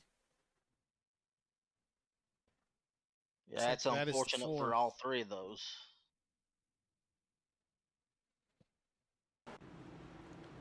Well, we expected a caution here. We just didn't expect it so early. So we did have one taker, obviously, Mike Aiello Jr. I think he still had a fast repair, though, so he is not out of this. As long as he was able to stay on the lead lap, it looks like he has thus far. It's back on the track. Car is repaired. So the 74 not out of this. Tough break for sure. He's going to have to run the rest of this stage about 54 laps without a fast repair, but he's capable of doing it. Just has to keep it out of trouble. Car's quick. I'm not sure about Vince. Did Vince have a fast repair left? Or? No, he's still sitting on the pit lane getting some repairs done. I think he got into an earlier incident. I don't recall what it was, but tough night for Vince Short. Yeah, that's unfortunate. I think he was in good position for maybe a win, you know, with the tire situation here. See Mark Truxell back in the pit lane. Must not have a fast repair left. Cody Harger, same thing. He's beat up pretty good. Jeff Napier getting pit service as well. Vince is pulling back out, trying to salvage the points that he can. So Thomas McMullen and Justin Napier are going to be on the restart here once again. Yeah, I mean, this is just like Daytona or Talladega. You know, the slightest little damage is going to make a world of difference. So, you know, these guys that's beat up, they're just out there running, trying to get as many points as possible.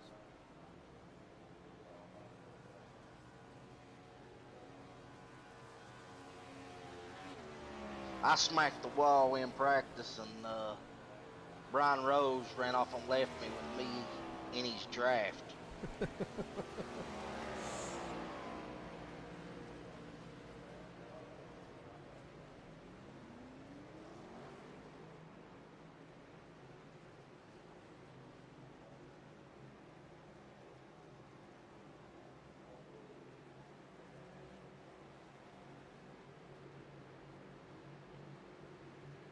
Field forming up for the restart, lap 110. We're going to have 52 laps to go when we get the green.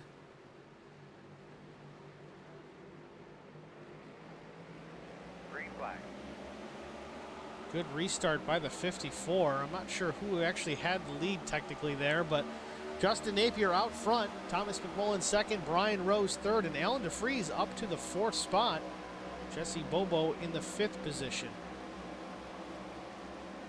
Oh, Allen, you know, somebody we haven't talked about all night as far as being towards the front.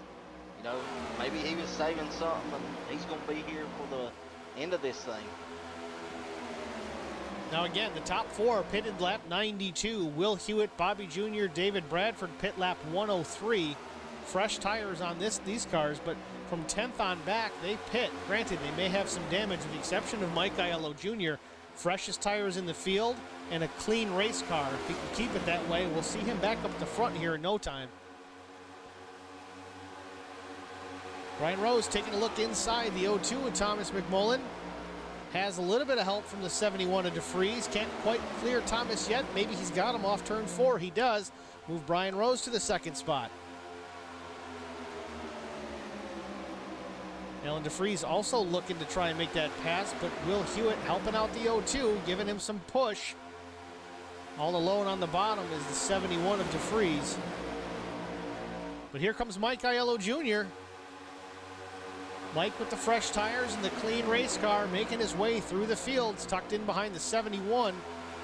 Charging towards the front. Mike is up to the 8th spot.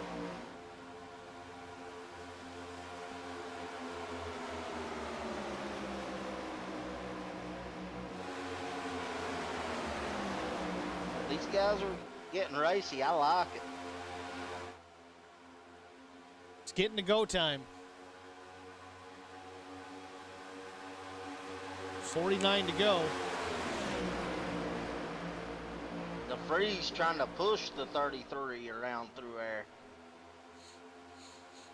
Gold Ansley running in the 8th spot. Some damage on the left side of that vehicle. Already burned that fast repair early on, but he's trying to make the best of it.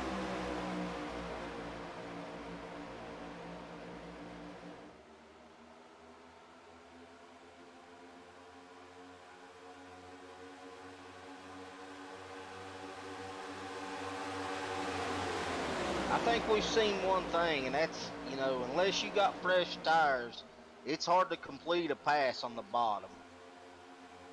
Now I forget, when Thomas made that pass, he had fresh rubber, right, to win the stage? Yes. He So had, was it 9 laps? Yeah, I mean, it looked impressive, but tires were king there. I'm actually kind of surprised here with Mike Aiello Jr. still running back in the 7th spot, not charging to the front like we thought he would. He may be saving. Well, he could be saving, but also a lot of these guys out here that have older tires, we see that number gap, but a lot of those laps were under caution, so maybe not quite as much wear on the tires with these guys out front. So far, Justin Napier still leading. He pit on lap 92, so he's got 10-lap newer tires than Will Hewitt. But again, not a whole lot of green flag laps run on those tires. And Mike Aiello Jr. gets real loose off turn 2, keeps it off the wall, tucks back in line, we stay green. I wonder if Mike... Battle for the lead, Will Hewitt, the inside of Justin Napier, off turn number 4.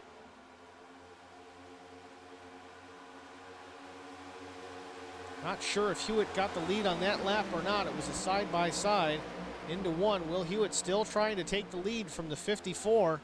No help on the bottom, all by himself. We've seen this all afternoon. They gave that lap to Justin.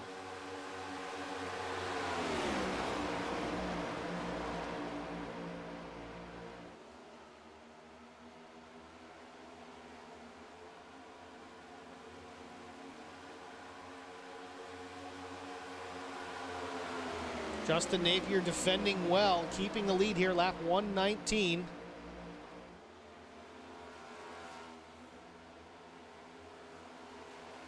Bobby Jr. in the wall, gets loose and saves it. That was incredible.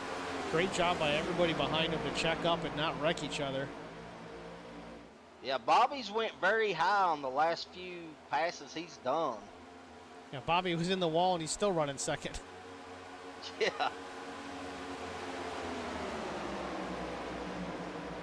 Bobby Jr. with new tires as well. Pit lap 103 to Justin Napier's lap 92. Dear old dad is going to get lapped here momentarily. He's out in front of the 54. I think Bobby's going to try on the high side right here.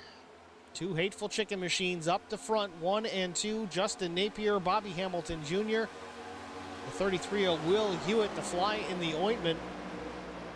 Bobby's taking that high line. You're right, Eric. He really is going that high side, trying to build momentum to make a run. It's working. He's taking a look to the inside. Justin blocks. I think he may make Justin go high and do a little crossover because Justin's watching in his mirror. Pull a little Days of Thunder. He's going high. He's going low. Son of a puppy. Justin still has the lead, though. Bobby Hamilton Jr. all up in his mirror. I think you're right, Eric. He's trying to get him in that mirror, driving a little bit, maybe throw him off. Keeps taking a little peek on the inside lane off turn 2. I think he's going to go high and make Justin go high to defend it and block him, and he's going to shoot low. That's what I'm predicting is going to happen.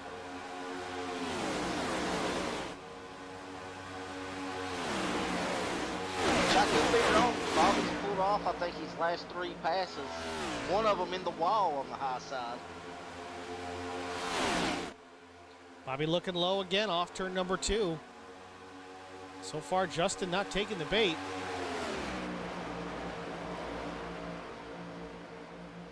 Ooh, he may have a bumper on him right here. Oh, clears him just barely. Justin Napier, a brave move. Sliding across the nose of the 16 of Bobby Hamilton Jr. There is some damage to the right rear of that number 16 Hateful Chicken Machine, though. If you look at it coming off the corner, it's not as straight as it once was.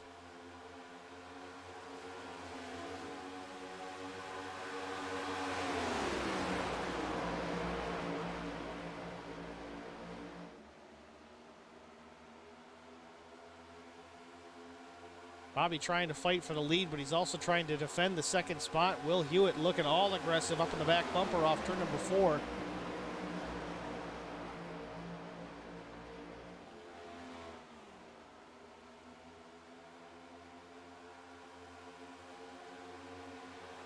Will Hewitt pushing Bobby down the back stretch. Justin keep doing that dive down to 3 and 4. Takes the draft away from the 16. Does get away by about a car length and a half. Lap 126 goes up on the board. Justin Napier still leads. Great driving right now by the 54 Hateful Chicken Machine. It's chicken versus chicken here in Atlanta. It's almost like Bobby's playing chicken in the rear view mirror. How many chicken puns can we drop right now? Let's not. 83 of Jason Spear, a lap car kind of in the way here. Going high, letting leaders go by, but for a moment, bit of a rolling roadblock for the 54. While that happens, though, the 33, Will Hewitt, gets to the inside of Bobby Jr. off turn 2, tucks in behind Justin Napier. Second spot goes to Will Hewitt.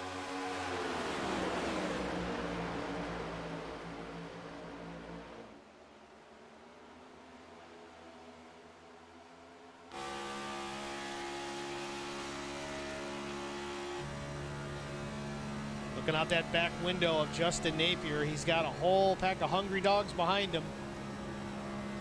And the 74 has made his way back up to 6th place. So, he's been fast all race. Had a little bit of trouble on this last restart, but he's right there. He's charging. Now, again, I wonder if he just went in and he pit and got the repairs made, or if he did take tires as well in that last stop. In fact, looking at it, his pit stop was only about 6 seconds, so he did not take tires that last time. So that 108 is a little bit misleading.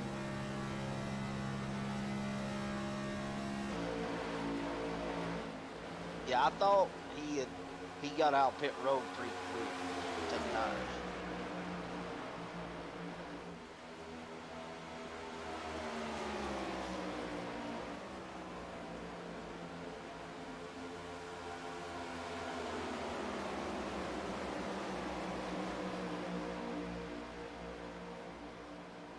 Anyway about it, he's fast right now. I mean, he about wrecked, and he's battling for 5th place with Alan DeFries right now. Well, Mike was fast in practice. He was on pole for a little while until he got knocked off the last second by Mark Truxell. Again, Mark running an identical lap time, at least on our scoring and live timing, but he's definitely quick. He's up into that 6th spot, battling back here, 32 laps to go. He's got time, but I'm just curious, who's got tires still sitting on pit lane?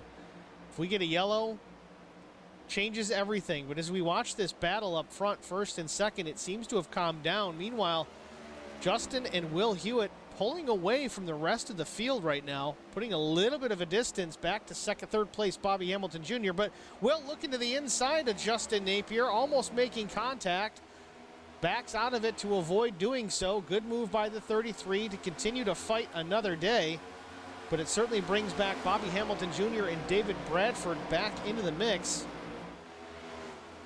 You know, those two are very good at saving tires, so, you know, I'm anxious to see what happens here. Well, in watching Justin, in racing with Justin, he is quick at a lot of these places that we go to. But a lot of times being quick means you don't have a lot left in it later on, i.e. good tires. Mike Aiello Jr. a little loose off turn 4, goes through the grass, keeps it straight. Yeah, I mean, Justin, I think it was Vegas. He got out in front, pulled away for about 10 laps, and, you know, unfortunately wasn't able to even finish in the top 10 that stage.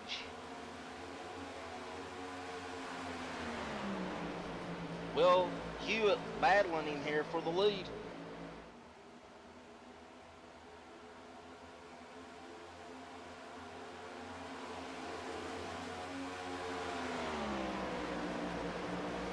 Sorry, I got quiet. Thought we lost the stream for a minute, but nope, we're good.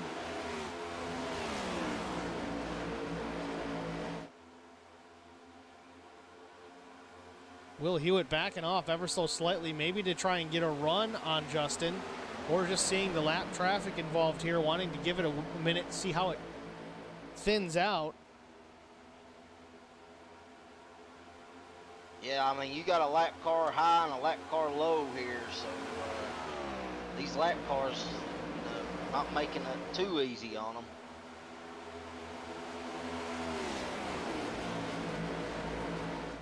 Ooh, a little wiggle by the 33 off turn number 2. Will Hewitt straightens it out.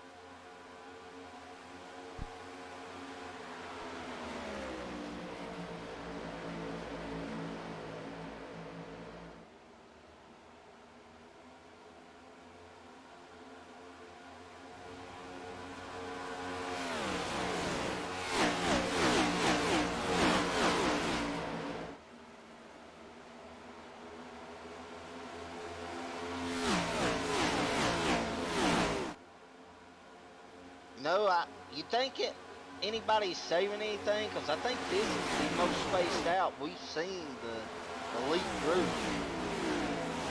Yeah, at this point, I don't think anybody's in save mode. I think they're just going to kind of run it until it's done. If we get a caution, it may change some things, but I think it's go time.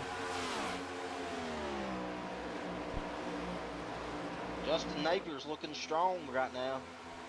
Yeah, Justin putting a bit of a gap on Will Hewitt. It's only 3/10, but it's the most we've seen in quite some time.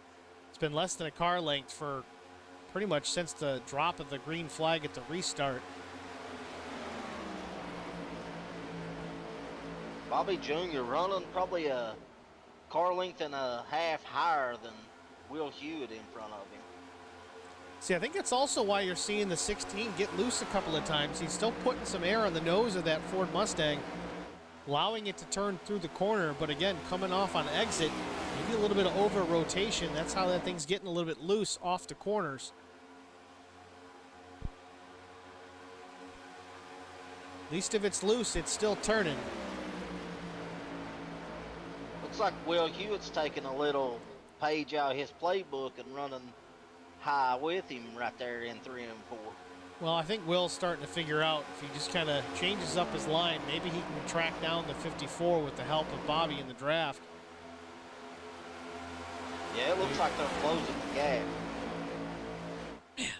Hewitt running that Larson line off turn 2, barely scraping the wall, looking to the inside in turn 3, pulling a Thomas McMullen. Can he clear him? What a run.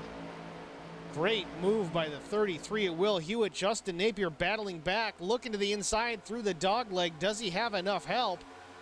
Doesn't have him cleared yet, but maybe into one. Oh, it's close. No, he doesn't have him clear. Battling back on the high side, Will Hewitt, Bobby Jr., David Bradford. Maybe Justin's going to clear him off too. Yes, he does. Sneaks it back to the lead. Justin Napier defending that lead aggressively. Nicely done. Yeah, I thought he was a goner when everybody went high. I thought he was going to be at the tail end of this pack. Justin Napier to have something figured out. Yeah, he done a fantastic job right there. I think his 74 may have NOS on it, Steve. He's hit the apron, came back to the front, the top lead group cars. Will taking a look again to the inside to turn number 3. Practiced that move the last time. Maybe he can pull it off again. Good run into turn 3. Goes down low. Slide jobs it up in front of the 54. Real loose off turn 4. He's going to have to block. So far, he's got it. Justin Napier right on that back bumper. Only a piece of paper between the two cars into turns 1 and 2. Justin Napier to second. Bobby Jr. is third. Bradford is fourth. Colt Ansley fifth. Yeah, but the 74 went through the grass, what, 10 laps ago? And here he is right there again. 74 is moving, but move. I think Will was trying to ride that ultra-high line. If he can keep it off the wall, it might work. He was gaining momentum up there. I think that's how he made the pass going into 3.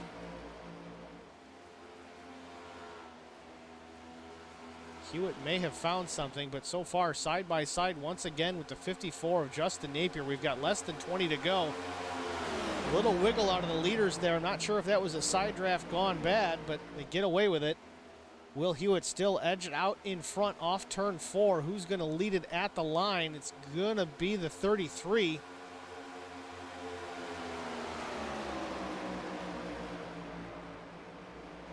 Justin put up a good fight on the low side by himself, but I don't know if he's going to be able to continue that. There's 19 laps to go. He cannot keep doing that and expect to save the tires. He does sneak in there in front of the 86 of Colt Ansley.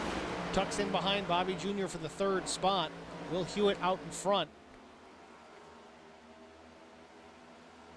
What about Colt Ansley? I mean, we thought he was done and just trying to salvage some points.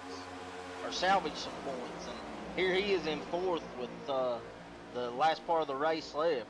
Yeah, Colt certainly had a very interesting night. He had an early wreck, had to burn that fast repair. Then he got caught up in somebody else's mess once again. And side of that car not looking too pretty. The hood's pushed up a little bit, but he's making it work. Making a pass right now on Justin Napier, fighting for that 3rd spot, an eventual possible podium for the 86. Yeah, I mean, we got 2 comeback drivers of the race here, the 86 and 74, possibly anyways.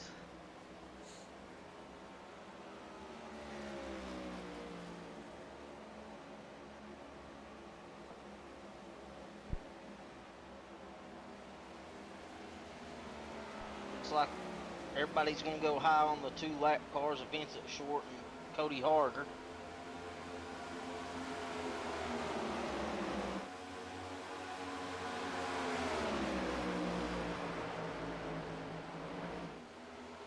Will Hewitt looking pretty strong out in front here in the Atlanta 250. Atlanta Motor Speedway, the Superior Class Auto Racing NASCAR Cup Series. It's been an eventful and exciting one so far. Will Hewitt, your leader. Bobby Hamilton Jr. second. Colt Ansley somehow running in the 3rd spot. Thomas McMullen is 4th, and Mike Aiello Jr. looks so dominant early, has worked his way back up to the 5th spot after an accident about halfway.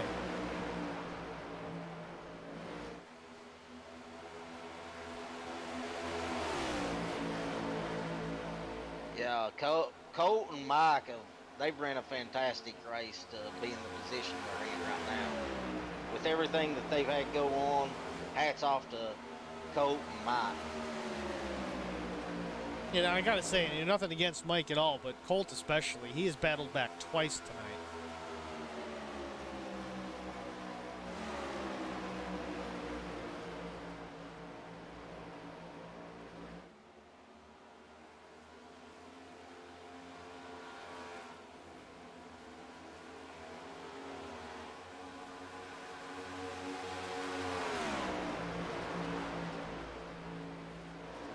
I mean, I think we got, 7 cars here that any of them can win. I mean, 10 laps ago, Justin Napier was up front, and now he's 7th. So that just shows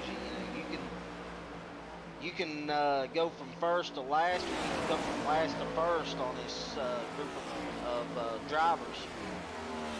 Ooh, little wiggle. Bobby Jr. loose off turn 2 once again. Bobby running that ultra high line once again, that Larson line up in the marbles, but making it work. Found some grip up there. Will Hewitt found it early on as well. Can make it work as long as you can keep it out of the wall. Bobby Jr. is there right on the back bumper of the 33 of Will Hewitt. Rolls it high again through 1 and 2. Trying to get momentum off of that corner to go down the straight, make that move to the inside of turn 3. Taking a peek, nothing doing yet. Will Hewitt still leads. Lap 151 of 163. Waning moments here in the Atlanta 250.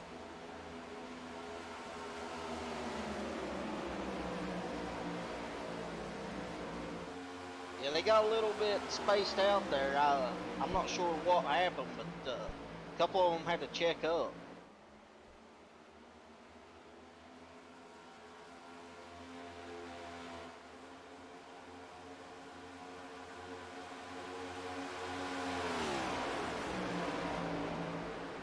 Looks like David Bradford's battling Colt for third. Looks like he's going to take that position from Colt. Meanwhile, David Bradford gets third. Bobby's looking again to the inside of the 33 of Will Hewitt. Nothing there yet. He's been awfully close. Tucked up right into the back bumper of that 5er number 33.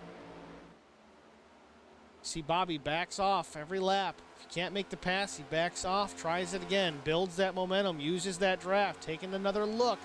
Again, same thing we saw him doing with Justin Napier, trying to stay in the mirror of that 33. Best thing Will Hewitt can do right now is just listen to the spotter, look out the front window. There's a reason the windshield is bigger than the mirror.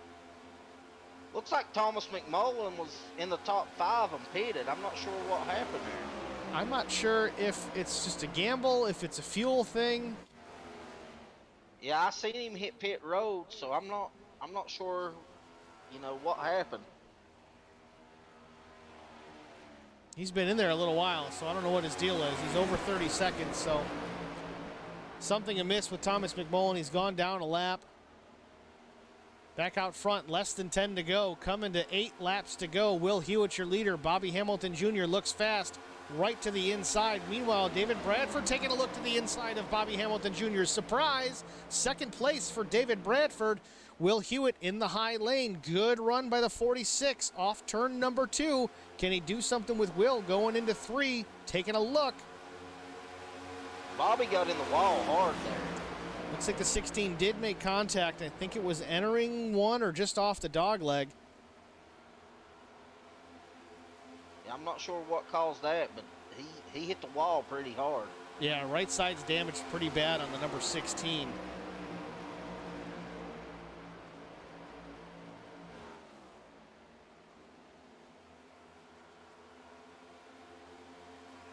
We'll be coming to lap 157 of 163, so it's getting close to time, Steve. Will Hewitt has held off Bobby Hamilton Jr. and forced a mistake while defending, and now he has to do the same with very experienced racing driver, iRacing driver David Bradford for the next 5.5 some laps. Will Hewitt's going to be in the mirror. They both have equal footing as far as tires are concerned, so it's just going to be a matter of skill coming down to it here at the end. Will Hewitt off turn number 2 once again has the lead. Mike Aiello Jr. working his way. He is back into the 3rd spot. Bobby Hamilton Jr. falling backwards after damage to that right side. Coming to 5 to go. Will Hewitt still leads. David Bradford right on his trail. Will Hewitt looking for his first Cup win of the year. David Bradford looking for 3 out of 5. So I think we'll this see would which be. one can do it.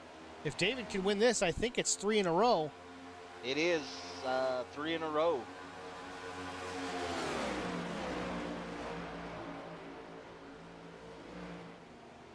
David looking down low. Good run off turn number 4. Does he have enough? He is there. Door to door at the line. Will Hewitt to the high side into turn 1, looking for the momentum. David Bradford down low. Will Hewitt working back to the high side off turn number 2. He's clear. Crossover move. Will Hewitt back down low into turn number 3. Now David Bradford in the high side. Will Hewitt going to slide up? Will David pull the same crossover off turn number 4? Will Hewitt anticipates the crossover, blocks it into the dogleg. Will Hewitt battling back to the lead. 3 laps to go here at Atlanta to decide it. Will Hewitt, David Bradford battling for that win. Meanwhile, Mike Aiello Jr. has battled his way back into the 3rd spot. If these two keep fighting like this, you'd think Aiello may play a part in the finish in this race. Top 3, it's between them. Coming to 2 to go.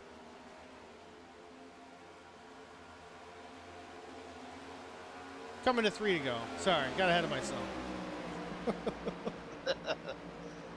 It's just so exciting, Eric. It's actually a really great race. This is a fun one to call, no matter who ends up winning it. Will Hewitt's trying his darndest. David Bradford really wants to take it away to make it 3 in a row, and Mike Aiello Jr. just waiting for them to wreck each other in the back. Yeah, I mean, Mike's, hats off to Mike. I hope he gets a good finish here. I hope nothing happens. All right, now it's 2 to go. Will Hewitt into turn 1, consistently running his race. The upper portion of that middle groove off turn 2. Lap cars in front. Looks like Mark Truxell, and ahead of him is Vincent Short. As they come to the white flag through turns 3 and 4. Will Hewitt sees it. Flagman holding it. White flag in the air. 1 more lap to go as David Bradford takes a look to the inside as the flagger waves it into turn 1. Last lap pass maybe. Can Will Hewitt battle back once again? Will Hewitt in the 33 on the high side. David Bradford down low. He's got him clear. If he slides up, he's got him. Will Hewitt touches the wall off turn 2. He wrecks. He's in it. Mike Aiello Jr. slides by, avoids hitting the 33. He's into the 2nd spot. It's all over for Will Hewitt. David Bradford working through 3 and 4. Looking at 3 in a row, David Bradford's going to win the Atlanta 250, the Superior Class Auto Racing Cup Series. He has won it. Give it to the 46. That natural light Toyota Camry has done it again. A long, hard-fought race. Congratulations to David Bradford of Holler Boys Racing. He's won it again. 3 out of 5. I mean, David's really on his game right now. What a finish. I think Will gave it everything he had. He just got into the wall. Yeah, definitely. Will Hewitt finishes 3rd, and it certainly wasn't for a lack of trying. He gave everything he had and more. Still brought it home in the top 3. He's going to be a disappointed interview, I'm sure, but it was a great race. Congratulations to David Bradford, and great run by Mike Aiello Jr.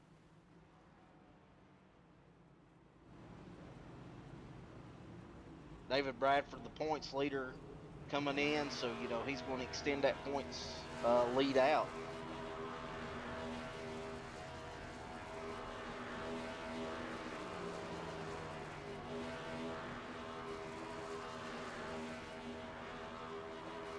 Brian Rose had been the only driver to finish in the top 5 every race until this one, so that streak is broke. Brian Rose brings it home in the 7th spot, misses it by a couple, but still hard fought.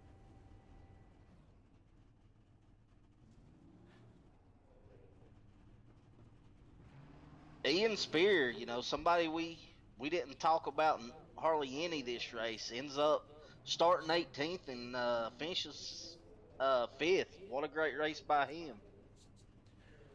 Well, with that, we will take a very short break. We'll be back with our top 3 interviews after this.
Welcome back to Atlanta Motor Speedway. Thrilling finish here in the Atlanta 250. We're going to pull in our top 3 finishers for interviews here in just a moment. Eric, that was a crazy one. That was a good race. It was exciting. I think anybody could have won that one, but David Bradford, had it at the end.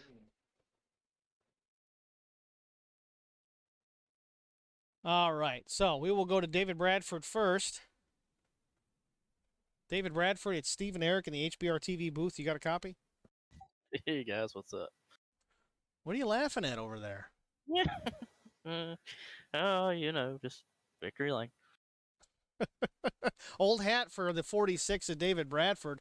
Won it last night, won it 2 weeks ago, won it last week. I think it's 3 in a row in the Cup Series for you. You slowly worked your way through the field. You weren't leading really for most of the race. I think you might have led 1 or 2 laps. I think you got that all out of your system last night in ARCA. Walk us through the battle with Will Hewitt there. It was certainly exciting on our end. How was it from your perspective? It was definitely exciting. I thought I had made the move about 5 to go, and he made a great move off too. He got right back underneath me. That was a really good move on him, and I told him so. That was a really good move on his part. He was able to get back by me in 3 and 4, and 3 and 4 is where I was really beating him. I was where I was planning on making the move coming to the flag because I couldn't really hold the bottom like that, and lap car started to come into play, so I got to run through 3 and 4, and I don't know how that worked, man. He I guess maybe got to trying too hard or something and smacked the wall. I thought I'd gotten him at first, but they said no, you were well clear. So sometimes you just got to take him how you can get him, right? Just sliding around and having a bunch of fun doing it. Got to give a shout out to Mike, finished second, man. He probably had the best car tonight. He led a lot. He was real fast on the long runs. He definitely had what it took tonight, and he just came up a little bit short. But it's a good battle between me and Hewitt. It sucks he's not here to talk about it. I know he's upset, probably with himself for getting up in the wall. But it's just one of them things that happens. He's going to learn from it, and next time he's going to come back even better. Well, either way, it was a great battle to watch. Both your parts, you could really see the skill that you yourself have, but also Will Hewitt in defending. He defended very well against Bobby Hamilton Jr. Bobby ended up having an issue in the dog leg as you got by, and then defending against you very well late in the race as well. He did get into the wall a little bit off too on that last lap, which is what I think what Mike got the position from it for, but you guys were running that Larson line real high late in the run. I didn't see that in stage 1 or stage 2, but it seemed like you guys found some speed up there. Was there any truth to that? Man, I think we were just hunting for wherever there was grip. The car was really on edge. It was, steering wheel was real light. It was real free up out of the racetrack, even with the sun going down. It was still getting looser and looser. And I guess that goes to show how good of a driver Mike is with the loose setups. And yeah, I think we were just all kind of all over the place. I didn't feel like I was too high. I felt like he was a little bit higher in 3 and 4 than I was, and that's where I was making up the ground with center out in 3 and 4. Well, David, as again, I've said it a bunch of times, it was a great race, a great battle to watch. Congratulations on the win. I think that makes 3 in a row. Certainly, winning does really well for everybody in the points. But before we let you go, is there any sponsors that you want to thank? Anybody you want to say hi to? Of course, I got to thank the guys at Anheuser-Busch again. Put it in victory lane again, natural light. Guess people just keep on buying these beers, and it just keeps powering this thing to the front. Got to thank the guys over at HBR, pushing me, helping me get better every week, helping them get better every week, I hope. And George, Dad, everybody at home watching, hope we made an exciting finish for you. I know the middle part was probably a little bit boring, but at least you got a good finish out of it.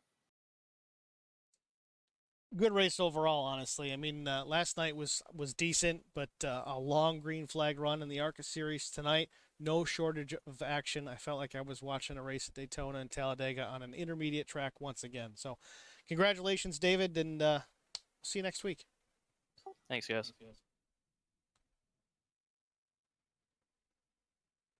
It's David Bradford, our winner here in the Atlanta 250. Next up, we're going to bring Mike Aiello Jr. in. Started second, finished second.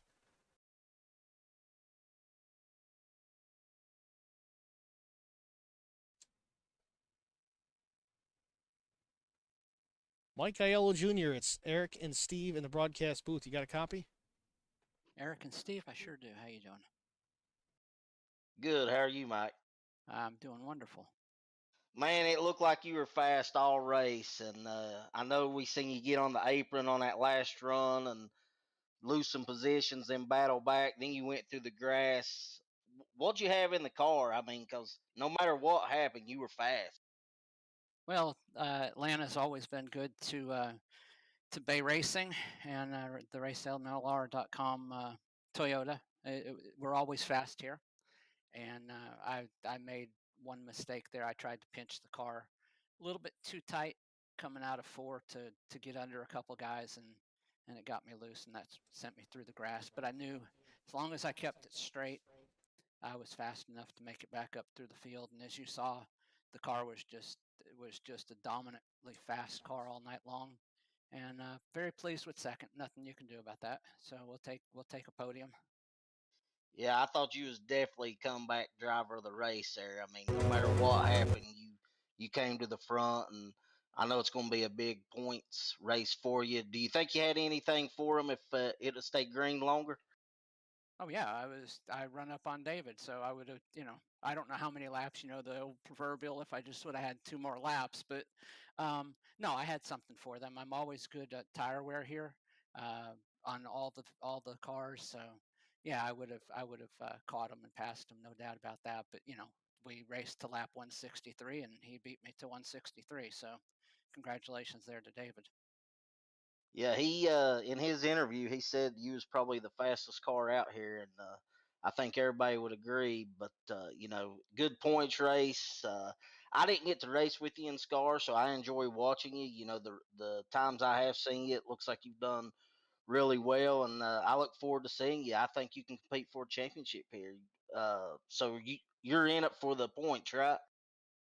I'm in it for the points. Unfortunately, I think I missed 1 or 2 races early on because I was finishing up another league. But I'm good for until January, February, however long this is, and I'm trying. So finished first, stage 1, finished 7th.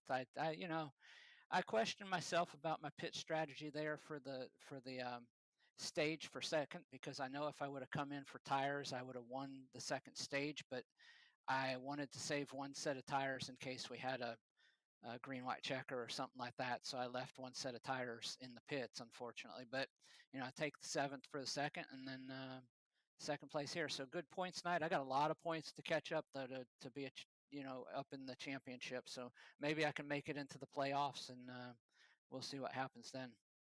Yeah, great job tonight. I think you keep this up, you're going to be hard to deal with. So anybody you want to thank? Well, certainly want to thank you guys for the broadcast. Of course, I want to thank David and Bobby for the league. Um, I want to thank racemlr.com for sponsoring us. I want to thank Karen, who is my crew chief and crew chief for life. And I want to thank my mom, my #1 fan. Absolutely. Great race. We look forward to seeing you going forward, and good luck next week. We'll see you next week. Thank you, guys. It's Mike Aiello Jr., our second place finisher here in the Atlanta 250. Great run by Mike. I'm sure he wanted that victory just as much as David Bradford, and you never know, maybe 4, 5, 6 laps he might have had him. Both those guys do great at saving tires, and there was certainly an opportunity there. But going to Will Hewitt, unfortunately, not available for comment. Obviously, a very dejected Will Hewitt, third place finish. Most people would be very happy with that, but certainly it's got a sting. It's a bitter taste in his mouth because he could taste victory for sure coming off turn 4, seeing the white flag. And then David Bradford just gets underneath him and makes the pass. He tried like hell to make that pass back off of turn 2. Just pushed it a little too hard, put it in the fence, and unfortunately gave up the second spot as well. But again, commendable, Will Hewitt. If you're listening, you hear this later on, great race, man. You showed your abilities. You got beat by one of the best. There's just no two ways about it. But you held them off for quite a while. You did a great job. So congratulations on the third place finish. There's always next week. We got a lot of racing left to go. I guess that's my pep talk, Eric. What do you think? Yeah, I mean, I think it was a great race. Will Hewitt, I understand his frustration. He thought, you know, he was probably going to win at or at least make it a photo finish and got in the wall. I mean, it stings. I've been there. You've been there. You know, we know the feeling. But on our side, we got to watch a great race. Got to watch a couple of great battles. We watched Justin Napier out front for a while. He held his own for quite a bit, but Justin, where'd he ended up? Justin finished in the 10th spot. I don't know if he was just a victim of older tires or what happened with Justin, because he was very strong for quite a while. He defended quite well against, I think it was Will Hewitt as well. So you saw a lot of aggression out of the 33 trying to take the lead, and then a lot of great defense out of the 33 defending against Bobby Hamilton Jr., and then defending against David Bradford. Had it all covered up until the last half a lap. Yeah, it was. I enjoyed it. I thought it was a great race to watch, a great race for the Scar League, and it was a great race to call. Yeah, definitely a good race to call, and I'm sure everybody else watching at the Hateful Chicken certainly enjoyed it as well. With that said, let's go over the finishing order here. Let's see if I can pull it up here properly. It's huge. Okay, so it's not going to work. Give me one more try here. Yeah, I mean, next week I think we're going to get a little bit different style of racing. Definitely going to Dover next week. So Dover's going to be interesting, definitely. I'm not sure if we're going to see any kind of like draft. I mean, they're going to be flying around that place, so it's going to be a handful. I haven't driven the next gen car at Dover yet. I imagine it's going to be tough to have. I mean, making laps around that place is hard to begin with, but doing it in the next gen is going to be even harder. All right, Yeah, so sorry for the roughness here of the graphic, but your finishing positions here, of course, David Bradford, he wins the race tonight. Mike Aiello Jr. comes in second. Toyota top two. Will Hewitt, strong run by the 33. He finishes third. Bobby Hamilton Jr. after contact late in the running finishes fourth. Ian Spear started shotgun on the field this afternoon. Ian Spear brings home that number 32 fifth. Mark Truxell started on the pole, sixth spot. Brian Rose, again, doesn't get that top five that he so desperately wanted to continue that streak. He finishes seventh.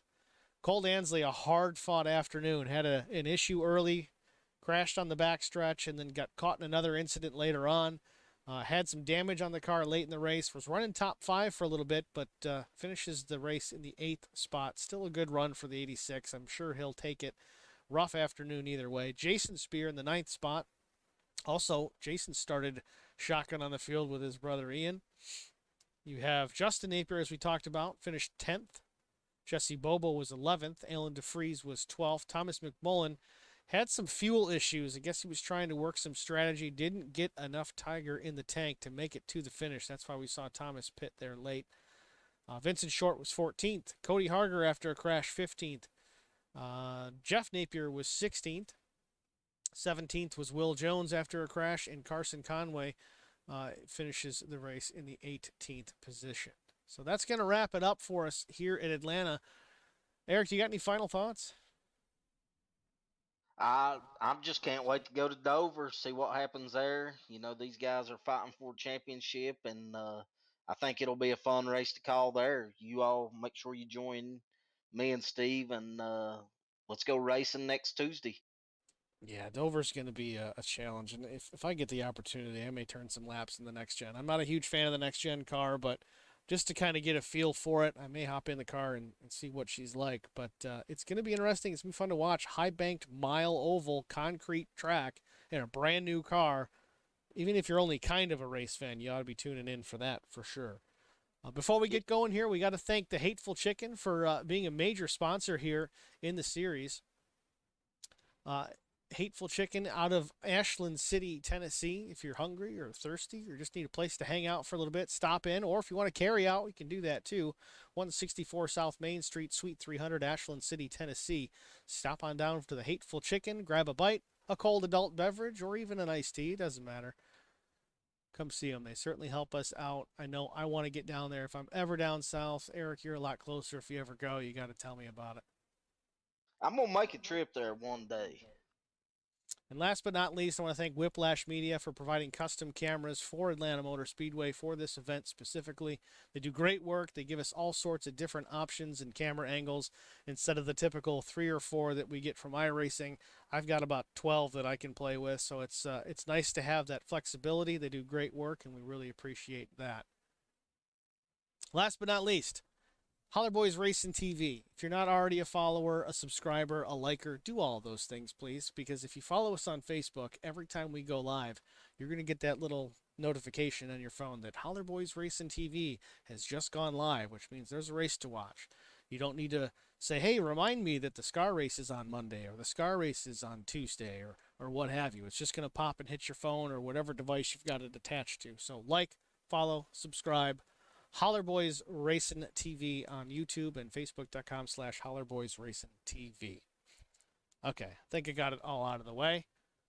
That's going to wrap it up for sure here from Atlanta Motor Speedway. For Eric Dotson, I'm Steve Singer with Holler Boys Racing TV. We'll see you next week at Dover. Thanks for watching.